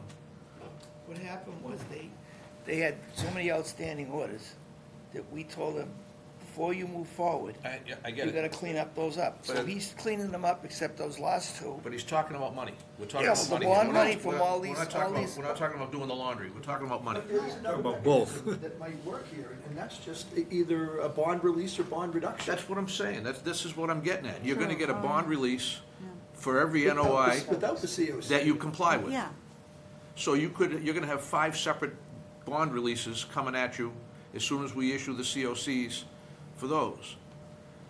So I'm confused as to why you feel you have to try to manipulate a sweep when you're gonna be getting cash money back for each one. So we got COCs already issued Right. for those previous ones. We got 7 COCs issued for a lot of projects. A lot of them didn't have bond money, so they were so old, they didn't have bonds, but they were very small potatoes relative to financial amounts. This one's a biggie. This one has over 40K tied up. This one meaning. This one meaning the 523 project, the one that we are up in front of you now. 2421672, That's correct. but that's got its own bond, right? Yes. Yes. So you're saying you're in compliance? Yes, we are, and I'm going one above that. We need the money from that bond, when it is returned to us when you issue the COC, Yeah. to then use that money to You put can it do on the anything next you want with the money. project. You're getting the money back. The town's gonna issue you a check. Yeah, will we get it in time to bond this next project? That's what- Once the COC is issued and it's recorded, the release is the same day. There's nothing hypothetical here. They've got a project that they've, Yeah, but that they've asked for certificate of compliance from, they're giving us evidence that they're in Yeah, compliance. and I'm saying, when and if we say that you're in compliance and we issue a COC, you get a bond release. You don't have to go sweeping But the I'm money. hearing Sean say something else, They're that not in compliance.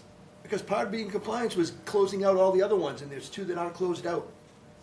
They were asking not to include those. Well, they're asking for it, but as they mentioned, or as it came up, they're the ultimate party responsible. They're the owner. It's in the language that Joe kind of said. I might be the applicant, but in the end, the owner's still responsible. In essence, is what it says. you feel that- What I think is they should ask for a bond reduction or a bond return. That way they can move that money over without us giving a COC. We're saying the same thing. What we're Different saying mechanism. is, you don't have to transfer or sweep or move, you're gonna get a check. Yeah. However, whatever it is, you're gonna get a check.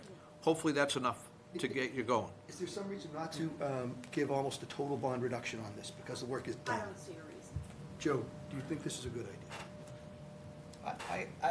I see either way being affected, but to be consistent with what we said, is that this particular order had a specific condition to clean up the other paperwork. And therefore, they're not in compliance. Not by any fault of their own or lack of effort on their own. Yep. They simply aren't. Yep. But the physical project is, the work is done. Right.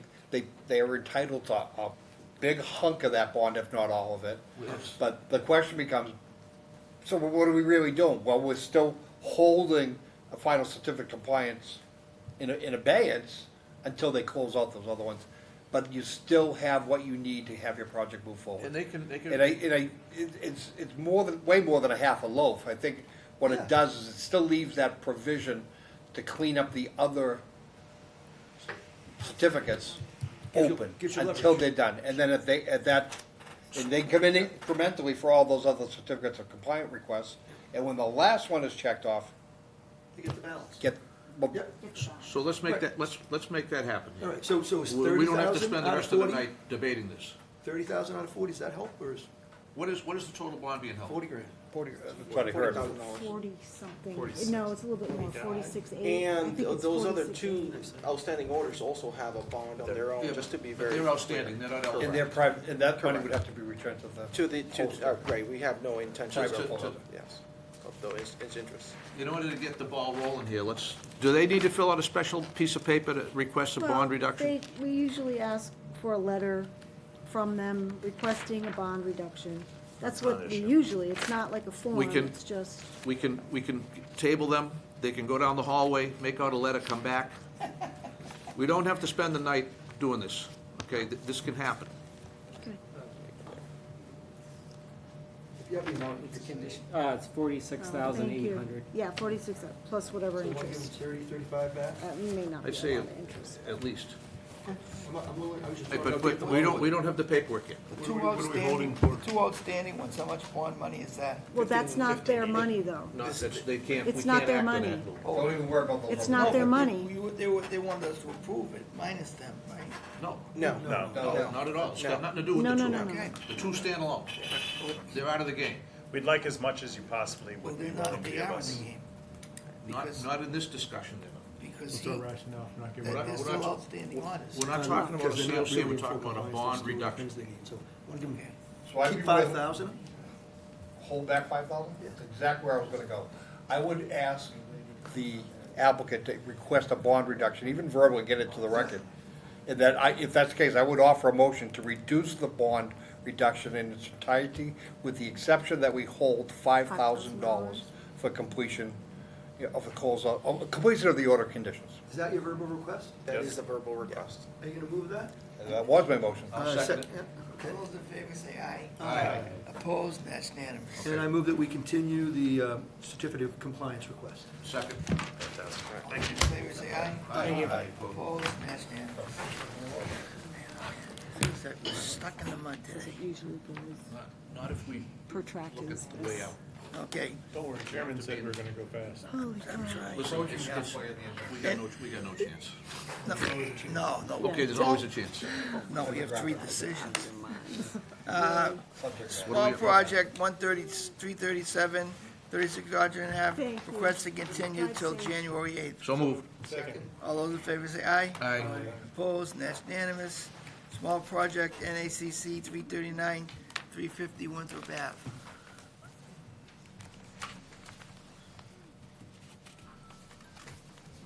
Speed reading, Amy. I'm trying. Don't Let me just get the plan up. Less is more. All right, so this is a small project for, National Grid installing, where it is. Can you just explain it? Amy, I have it here. It's, Just quickly?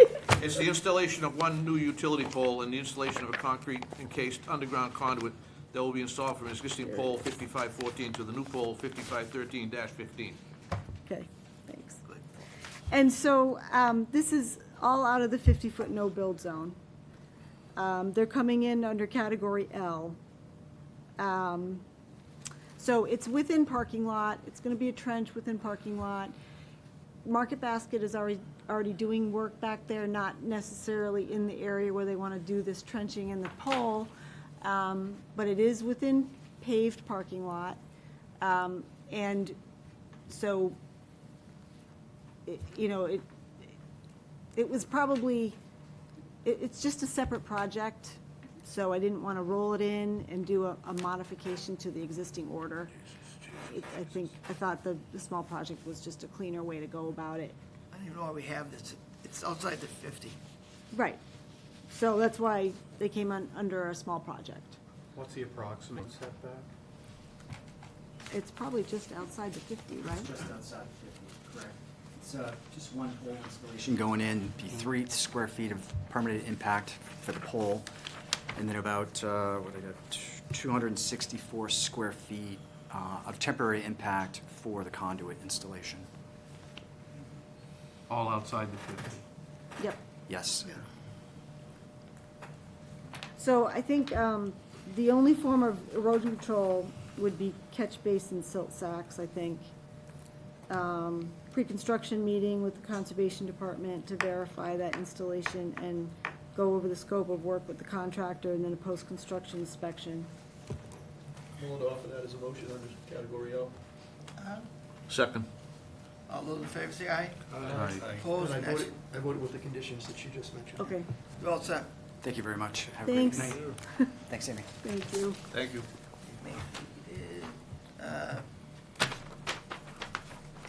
ANRAD for 242-1904, 922 Dale Street. Alrighty. All right. You've been very patient, sitting back there. I have. I mean, this is quite the night. Yes, And it's not retribution for the other times you give us our time. All right, so this delineation is for two bordering vegetated wetland lines. One is on the property and one is across the street, across Dale Street. I reviewed the flagging in July of 2024. We made some adjustments, and we actually, in order to capture all of the buffer zone that projects onto the property, we went across and delineated that wetland across the street as well. So this survey captures all of our on-site flag adjustments and additions. So there's not much more to say. I agree with the delineation as on the plan, and I would recommend closing the hearing and issuing an ORAD, and I have a draft decision ready for you. Joe? No questions. Jack? No questions. All set. Nothing. So moved. All those in favor say aye. Aye. Opposed? That's unanimous. Thank you. Thank you. NOI 242-1900 Great Pond Road, Oakville.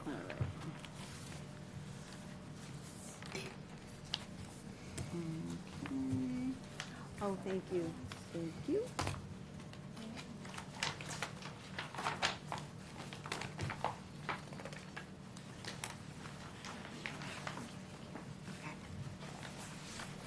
All righty. Let's see, revised plan set. All right, so at the last hearing, Commission asked for a revised plan that incorporates a geogrid layer within the launch cross-section and a revised O&M plan for the infiltration basins. Planning Board has closed their hearing and issued their approval decision. I have a draft decision ready.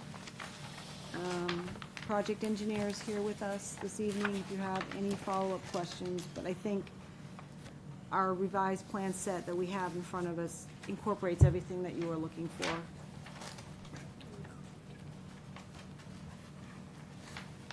That's the last thing I was looking for. I'm all set. Jack?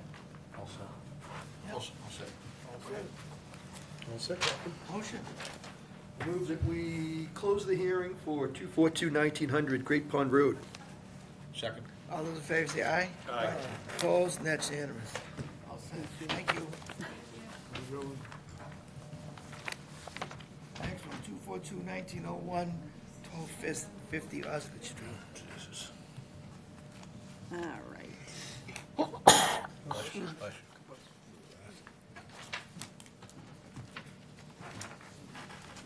Steve, Lee, is Steve here?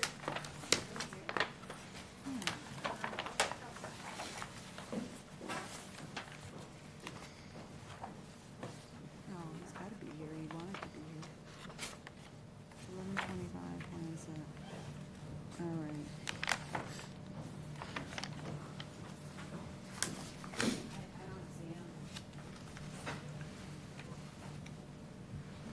This is Stupinski's. Oh, yeah, okay. Did he leave? Should we wait? His stuff is here. I would just Maybe table we it. should wait.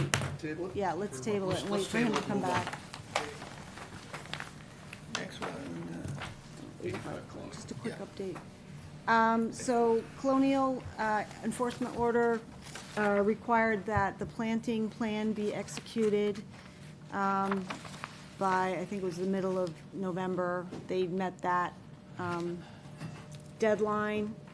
So at this point, all that's left is monitoring. So just, it's simply an update that they met the deadline. So no action required. Very good. No action will be taken. Next one is 105 Hillside. All right. Oops.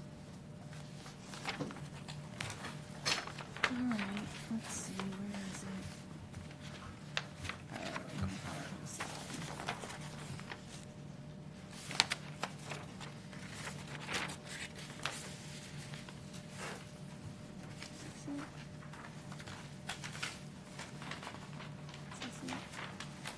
Okay, so the last time I was in front of the commission, that corner of the concrete walkway, the commission directed that that be removed.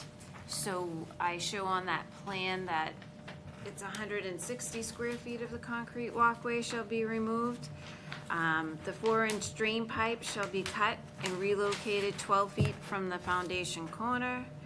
The drain pipe shall have that pop-up emitter within an area of lawn, and the shed is proposed to be raised and removed off-site. Disturb area shall be loam and seeded with a New England wet mix from New England wetland plants.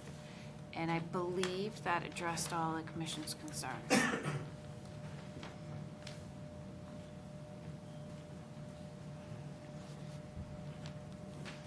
Joe? Did we have a question regarding the trench drain in the driveway tying into the town drain? So Was that still open? we required him to alert DPW. I have email correspondence that he has contacted Jim and John at DPW, letting them know. And I think that was yesterday. So we don't have response from No DPW. response. No response Just that- yet. but all we required is that they notify the Right, town. exactly. Okay. And this no work question. is gonna be done in the springtime anyhow, so we'll be back to just present an update to the commission then. If there had to be some work done on that drain, that would be a filing? Like if DPW said, no, get it out of there, we don't want it there, would that be a filing of some kind? It just kisses the 100-foot. Yeah, So I don't know if we could possibly do it under this enforcement order if the town decides he's not allowed we to could, yeah, we could always. connect. So if we leave this open? Which we will. We would anyway, yeah. We would Okay, all right. anyway. That answers my question. Perfect, Yeah. thank you. And it can be amended based on DPW's response. That's the only question I had. Yeah. So I think amending the enforcement order, establishing a deadline for executing this plan is appropriate. The commission did talk last meeting about not being really keen on having it being done during the winter months. Right. So, I don't know where a deadline would land because. That, yeah, that's what we agreed to, that Yep, so what do you think is a good deadline? We need a date. For what? To execute the plan. July 1st. July 1st. You think that's good? to complete, or to begin the execution Deadline. of the deadline. Deadline to complete. That gives a reasonable amount of time. July? July 1st. That long? We want to let the, Offer an alternative. yeah, let the winter go by and let the The winter- spring yeah, pass I mean- and do the work. You want a different number? Yeah, I think it should be May 1st. Okay. May 1st, I don't like that date. May not? can be, You You got May can someplace be- to go? Yeah, I mean, it's What, I'm at the sorry? tail end You of the got winter. someplace to go? no, I wish I did. No. No, I agree. June, okay? And You want June, to compromise at June 1st? how about the middle of June? June 15th. yes, June the 15th. deadline. That works. 14th. That was closer to July 1st, you could have just left it there. But what about the shed? We're taking Oh. it out. It's out, it's We're coming we're out. removing the shed. Tomorrow? It's all No, coming up with the by deadline. June 15th. Deadline. We By gave the just We a got an deadline. incremental I deadline, unless you disagree. want one. That shed should have been gone 2 months ago. Lou, it's getting Whatever. late. I'm not- okay. whatever you vote All right, for, I'm so gonna say amend no. the order to establish June 16th for execution of this plan. Right? Do we have a motion for that? Brad moved it. Second. Al seconded it. Hold a second. Okay, Play discussion. structure, is that Discussion. addressed? No. Do we allowing it to stay where it was? It's not a structure, it's just a swing? It's a temporary kind of decrepit wooden structure. Yeah, it doesn't have like, you know, it's not surrounded with, it's just like feet on the ground. You It's could Swing move set on it. the ground. Yeah. Right. I mean, I don't I know. I wouldn't mean, I count suppose move it the could lunch move. area We could move it next to the gazebo or something, or off to the side or something, if you The swing set guys is want. where? Within the It's 25. in the 25? Yes. Oh, we deny people for putting swing sets in the 25. Well, I mean, I think there's plenty of room to move it. The shed's gonna be removed, right? Yeah, Yes. no, we said the swing set. You worried about the swing set? Well, I mean, we deny people to put swing sets in the 25. Actually, I don't. Nothing in the 25. So it's not a structure, so it can be outside the 25, but it doesn't have to be all the way outside the 50. No, just Yeah. outside the 25. So outside the 25. Okay, That's move. what the condition would be. Okay. Thank you. See, somebody agrees. Okay, so we'll add that. Like June 14th. Okay, we have a motion and a Add that second. condition to my motion. We have a motion and a second. Second. All those in favor say aye. Aye. Opposed? Me. Thank you. Thank you.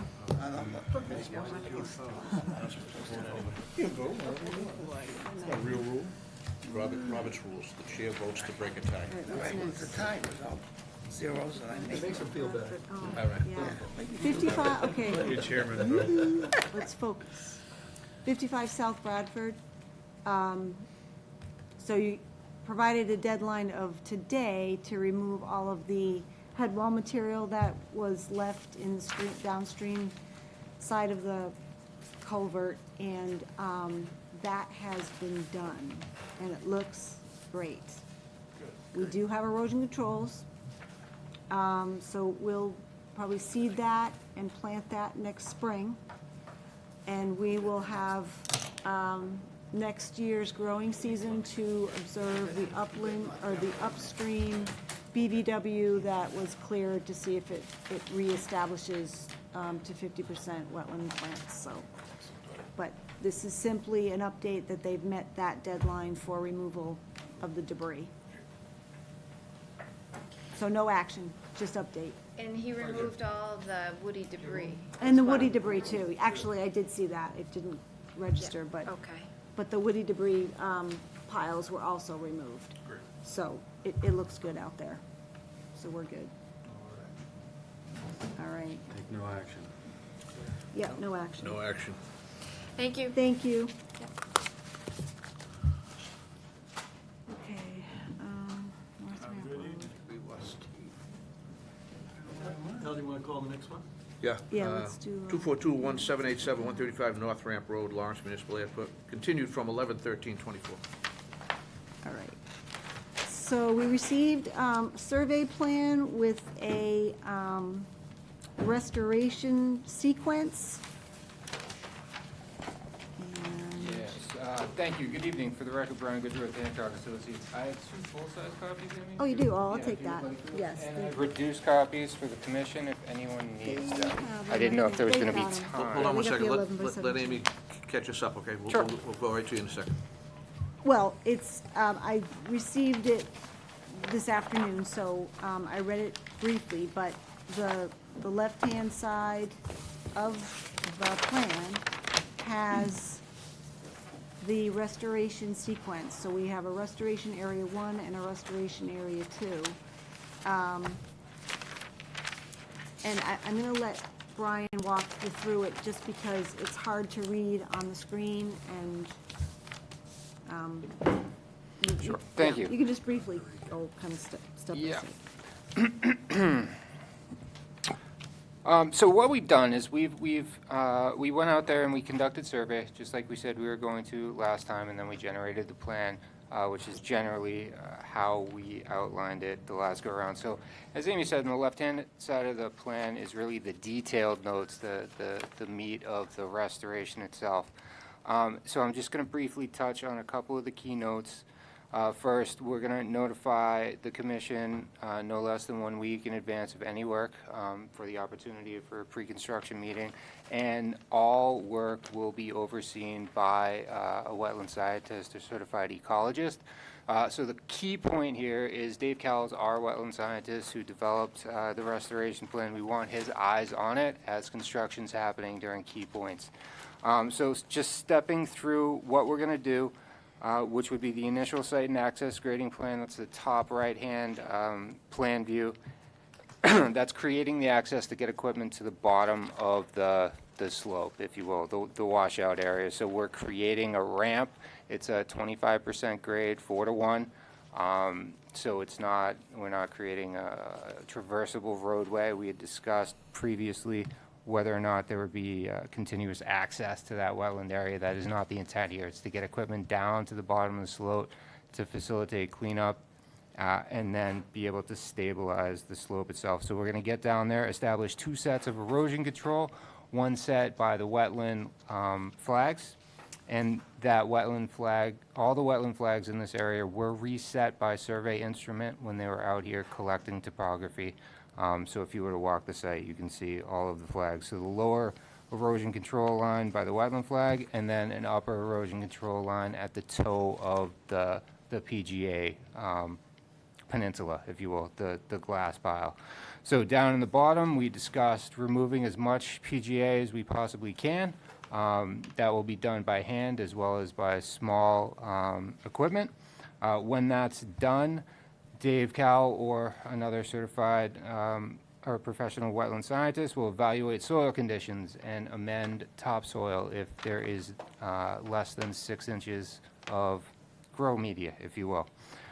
So we will spread loam as needed under that direction.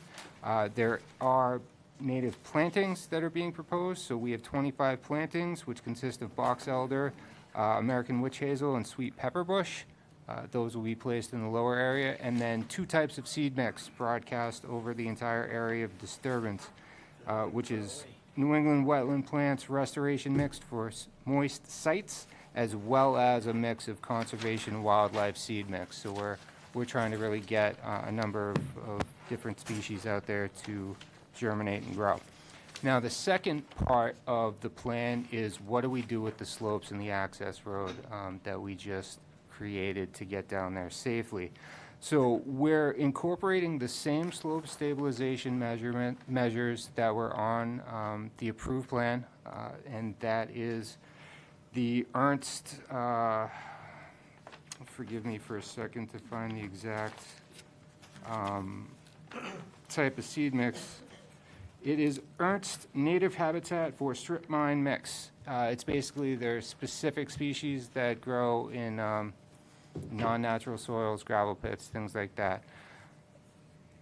Additionally, we are going to be creating a series of berms for 2 reasons, and that's down the access road that we just created. The series of berms will do 2 things. They will prohibit access in the future, and they will also reduce velocity of any water that's coming down that section of slope. So twofold there. We're trying to reduce any erosion potential and prohibit access. And then at the very top of the plateau, the peninsula, I should say, the berm's going to extend around this section. So there's going to be a 3-foot by 2-foot berm that was previously proposed around the entire peninsula that will continue to be proposed. And then the entire rest of the approved plan is to be implemented as originally approved, I guess. One other key note is the slope stabilization itself. It's a mirror of the approved plan. We're going to be using erosion control matting after seed mix is spread. So think like coir stake to all of the side slopes after seeding to help facilitate germination and stop any sort of rilling and gulling. Now, that's a very high level of what the detailed plan shows. I'm happy to answer questions, and I also understand, we just got this plan to you, and, yeah, if the commission needs more time to discuss or review, we understand. Okay, thank you. Joe? I'm not sure, what I'm not hearing in this discussion is a third step, which is implementation of the order of conditions that is issued on the project. And then what I'm seeing is the quote-unquote final site grading and restoration plan differing from the approved order of conditions. No. So if you look at the plan itself and grading note 1, it cross-references the approved plan. So this is not taking the place of the approved plan. This is strictly the area that had the erosion problem on it. So it's how we get down there, how we get the PGA out of the buffer zone, restore the buffer zone, and then stabilize the slopes that were altered because of the erosion, and by us getting down there to fix the buffer. The entire rest of the plan itself is the same as the approved plan. So there's still underground chambers, there's still catch basins up there, there's still berm. The entire peninsula is going to be seeded and made inaccessible. But what I'm seeing is that there's a note, call it just east of North Center. There's a note that says on-site PGA to be spread atop peninsula, adjust finished grade accordingly, no PGA to be removed. Correct. The order of conditions for that part of the lot, unless I'm missing, but I don't think I am, I'm looking at the plateau, that's also be loomed and seeded. Correct. So that note's contrary to the order of conditions. So is this the interim stabilization site grading plan? I think the word final is contrary to the approved plan. That whole, the grading that's shown there, the treatment of that top peninsula, that whole top peninsula is 100% different than the approved order conditions. So my suggestion would be we can change that word on the plan. Essentially, the restoration work happens. I'm not the worried PGA about the words so much stays. as I'm worried about the intent. This makes me scratch my head and wonder that, what's the intent of carrying out the overall project, the larger project that needs to be done? To stop using it, plant it with loam and seed, grass, and get the drainage system working, and then stabilize the rest of the slope. So you're talking about stabilizing this part of the slope, but I'm not seeing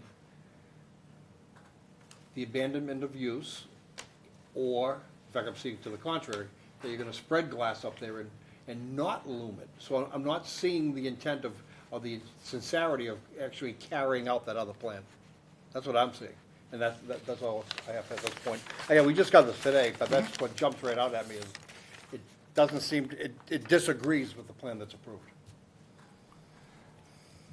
Yeah, the enforcement order addresses the slope and the breakout and the erosion, the large rill that happened. And I agree with Joe, it doesn't detach this effort from the original NOI, which has to be executed as planned. This is addressing the erosion that we had, and just so I have it straight, you're gonna take out as much glass as you can from the areas that washed out, get down to less than 1 inch. It means that small excavator is gonna be hitting some dirt, okay? You're gonna then cover that with 6 inches of loam, seed it, and then put the stabilization fabric over it, and then just let it grow. Correct.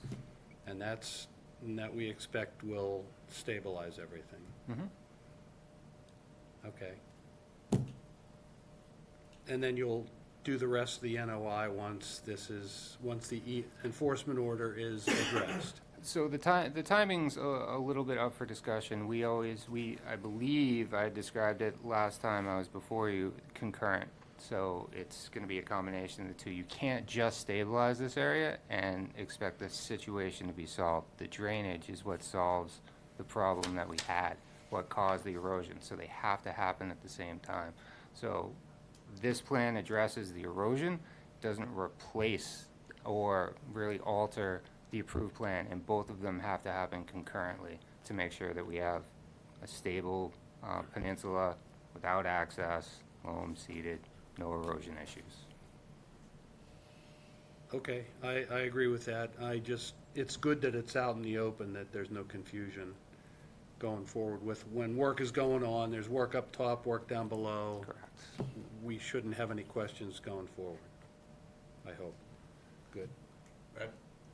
So to get Joe's point here, as we're calling this final down here, can we just add a note that add 6 inches of loam per whatever plan, whatever approved plan? Would that take care of your concern? Or should we just not call it final? I can remember things from 30 years ago. I'm having trouble remembering this one from a couple I of mean, years ago. that's your major issue, The right? order of conditions, the filing of NOI and the order of conditions was the result of a former enforcement order, wasn't it? Yep. So the fact that there's an order of conditions out there, they need to carry that out in order to be in compliance with the enforcement order. So it's not like it could just linger or fester. There's some clock ticking on that other order of conditions. It was the final product of a prior enforcement action. I guess I could make a recommendation there. I can tweak our notes because we have a step 1, if you will, at the bottom and a step 2 up at the top. We can add a step 3 to make it very clear that work is supposed to shift to the approved plan, and that all of this should be done concurrent. Seems reasonable to me. Well, sequencing makes more sense, but I still not, I'm just not confident of when they're gonna actually carry that out, that order of conditions out. Jack, I heard they're gonna get it down to 1 inch of PGA? Yes. And that's accurate? 1 inch is the, 1 inch or less, yeah. okay, thanks, I don't have any other questions. Anything else? Amy, anything else, or can we continue this? No, I don't have, I mean, I guess it's, I think, I guess my question is, where is the airport at with this particular order of conditions, and is it in the queue, or, do you know what I mean? For complete- to actually complete the work? initiating the work? So, just to reiterate, kind of what I believe I described last time, we're anticipating spring to start. Spring? Spring, so after snow melt, depending Oh, on okay. weather. Amy, will there be an inspection between when they reach their 1 inch level and before they put down anything on Yeah, top of that? that's,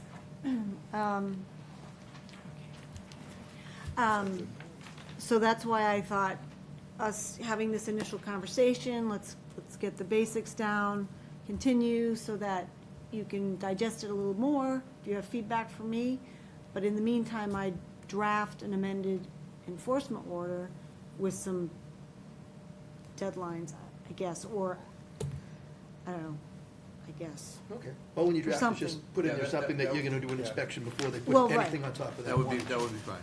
Draft an amendment. Yeah, it would be what, like they said, the 1 week notification before this restoration work begins. We do a site visit, contractor, wetland scientist. When do you want them to come back? When do you want, what do you Well, our next meeting is January January 8th. Is that what you're looking for? Does that make sense for you guys? January 8th? Sure. Well, if you let's would shoot like for it. Yeah. And if you could do enough research to make us comfortable with understanding what that existing order condition is, and if we need to amend the order to, within this, to order that plan be carried out by a date certain. I'd like to be able to discuss that Okay. and understand So what kind make of them window we sync. have. So is there any motion or action that we need to take right now? To Just to continue, to continue. Okay, so moved. Second? Motion and second, all those in favor say aye. Aye. Opposed, that's unanimous. January 8th. January 8th. Thank you very much Thank for your you, time. thank you. So February. Lou? Okay, I'm just. Steve is back.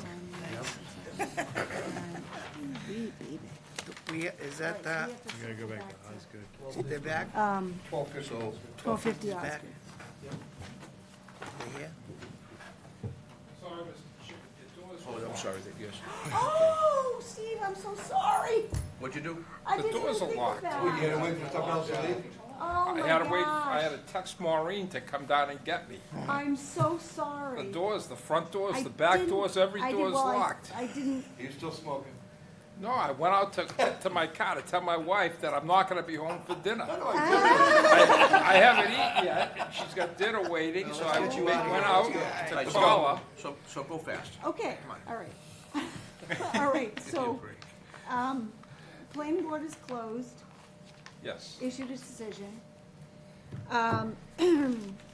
Final third-party peer review for stormwater is done. Plans reflect to their satisfaction. So we have updated plan set, updated stormwater report, updated O&M plan. And we're pretty much, that sums it up. I mean, No waivers requested. no waivers requested. Planning board required some plan changes. What we have in the record is now accounting for those. Right, there was, the tech review had made some recommendations, which we incorporated into the plan. Mostly just curb radius, turning movements. There's curb radius, and they wanted access to the other, recommended access to the other parking lot through stairs, which we added to the plan. And that's changes from what we see here, or changes that are reflected in This set reflects that. Yes. Yep. So you did a fire truck? Fire truck can get around this thing? That's not out of my jurisdiction. There's a fire line that goes into the site right now. No, I'm in a fire truck. Oh, yeah. Did you do hearing analysis through there? Yeah, We just want. I don't know. I should, looked at Yes. forget I asked Yeah, that. don't We ask just that. want the Ten fire o'clock. truck The- to stay the out of the answer- wetland, that's all we care about. The answer is, I've had to hear about a lot of crap that don't have to deal with wetlands that you guys care about. Call my son, much enough to get fired. the answer is the traffic engineer did a swept analysis Cool. and submitted that to the fire department for approval, yes. So the answer is yes. Going in either way, it works. Plus if the building's sprinkled, they only have to go comply to 50% of the regulations. Really, I'm serious. I just meant the fire That's not truck. jurisdictional. Typically, we got control fire truck. Okay. I have no questions. Jack? No questions. Nothing. Brad? So I have a draft decision ready. Are there any fences or barriers close to the wetland? Yes, On the back and side? where we're close, where the wetland is, we actually have a double barrier. It's a silt fence and a sock, both. I meant a permanent barrier after you guys are done with construction between the edge of the parking lot, it looks like, or, No, there's no other barrier. Well, there's a guardrail on the slope, and it's stone slope protection. Amy,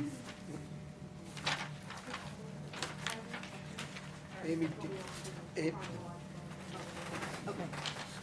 I'm sorry. do you think that back area where the wetland is would benefit at all from a fence or any kind of barrier to prevent trash and other stuff? from Probably, getting in there? actually, yes.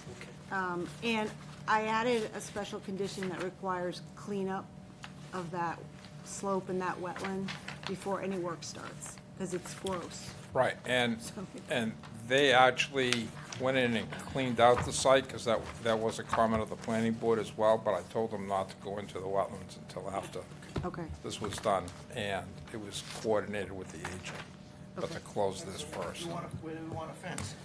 Amy, where do we want a fence? As we talk about the fence, let's think about it in the context of, so what do you want to do about snow? Yeah, what is the snow management plan? It can't be obviously on that slope, so they should. Given the configuration, all that snow's gonna, to plow this lot, that's where it's all gonna go. Okay, Now, if the fence can be put out at the 25, out into the wooded area, much like it allow the snow to get off the edge of pavement, so you don't want the high fence up near the edge of pavement, that's where the guardrail is, but you do want maybe to allow the snow to go over that rail, but no other activity beyond the 25. So I think Yeah. you might want to look at it in that context. Okay. Well, we can definitely condition that. Plenty of room. Louis, will you plow it any differently?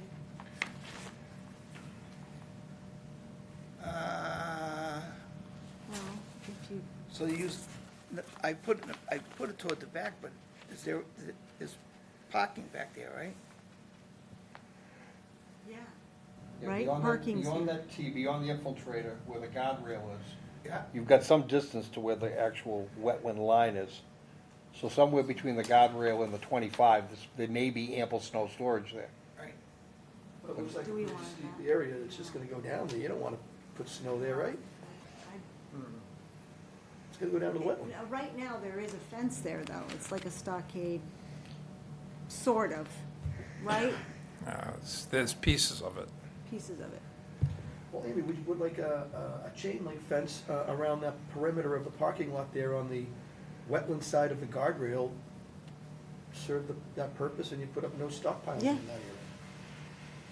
Agree. Yeah, Right. I'd agree with that. Good catch. Is that okay? That's fine, yeah. Okay. Yeah, okay. I move that we close and issue a decision tonight or within 21 days. Brad Second. seconded. All in favor, say aye. Brad, again. Aye. Aye. Opposed? And one abstention.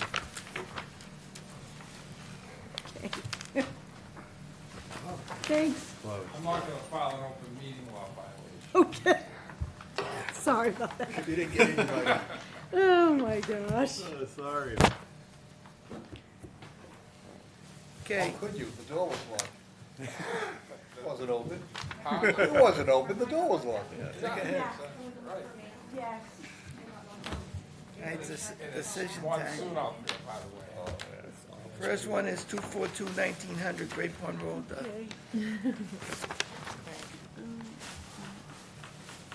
So Jamie needs it, so you can leave it kind of, Thank you so much, and Okay. have a don't wonderful feel like holiday. it's. Yeah, Merry Christmas, She's Steve. gonna be reading Can I- these, it's, yeah. you can go. If you want to. This is a rough meeting, I swear. Oh, my gosh. Yes, I'm not going to have him do that. So we did the modification.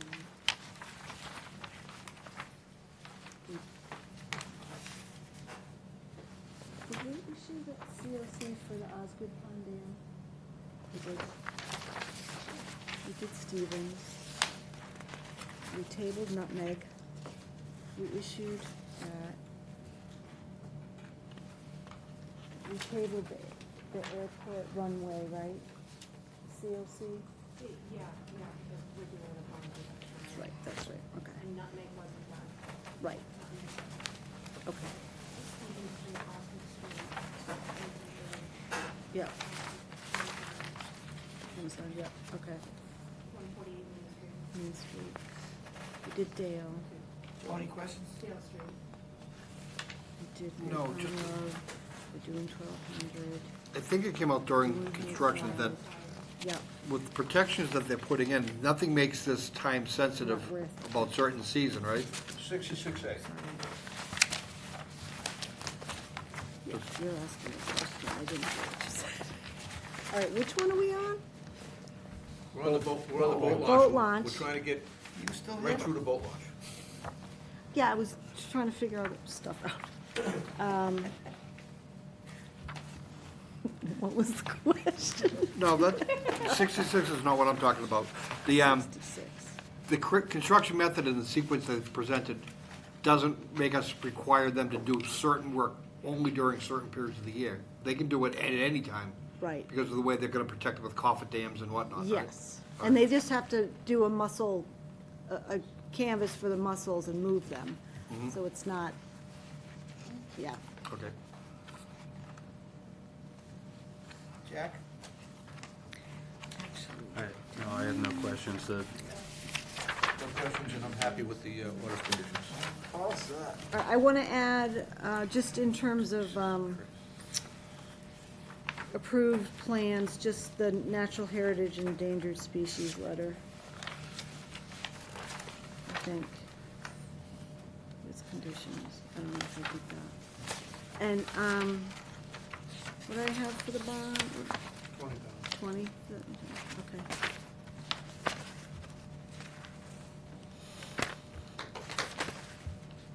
73I, should we preface that with, this is really important, an as-built plan is required? I move. Never mind, That never we mind. grant the I move that we grant the orders of conditions for 242-1900 North Lake Chickawood Boat Launch as drafted and amended. Second. All those in favor say aye. Aye. Opposed, and that's unanimous. Next one is, can we do that one?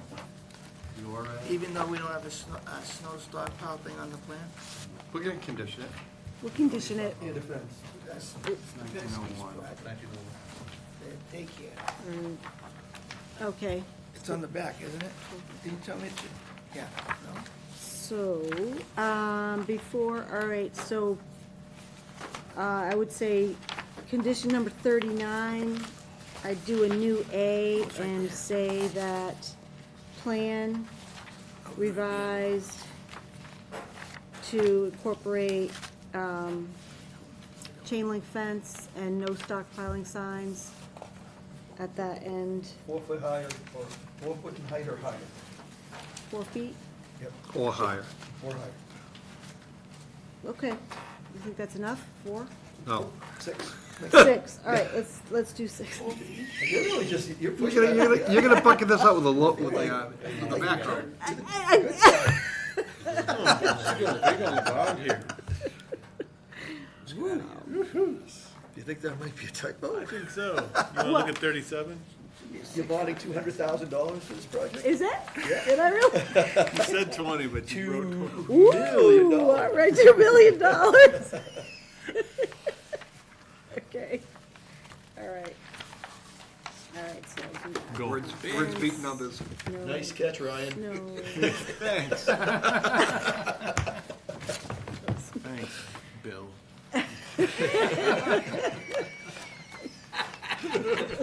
Your New England accent turns right into Ryan in a weird way. It's okay. Okay, do we have anything else to modify on this one, other than the bond? My name back to Brad. And just, yeah, just that condition. So then I move that we grant the order conditions for 242-1901, 2212, 50 Osgood Street as drafted. We had amended. Segundo. All in favor say aye. Aye. Opposed, that's unanimous. All right, then the ORAD decision.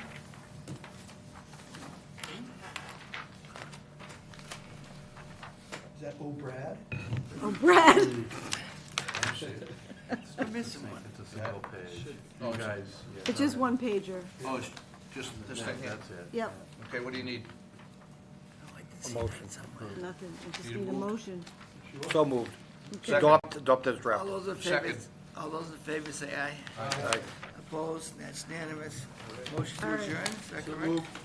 Second. All those in favor say aye. Aye. Opposed, and that's unanimous.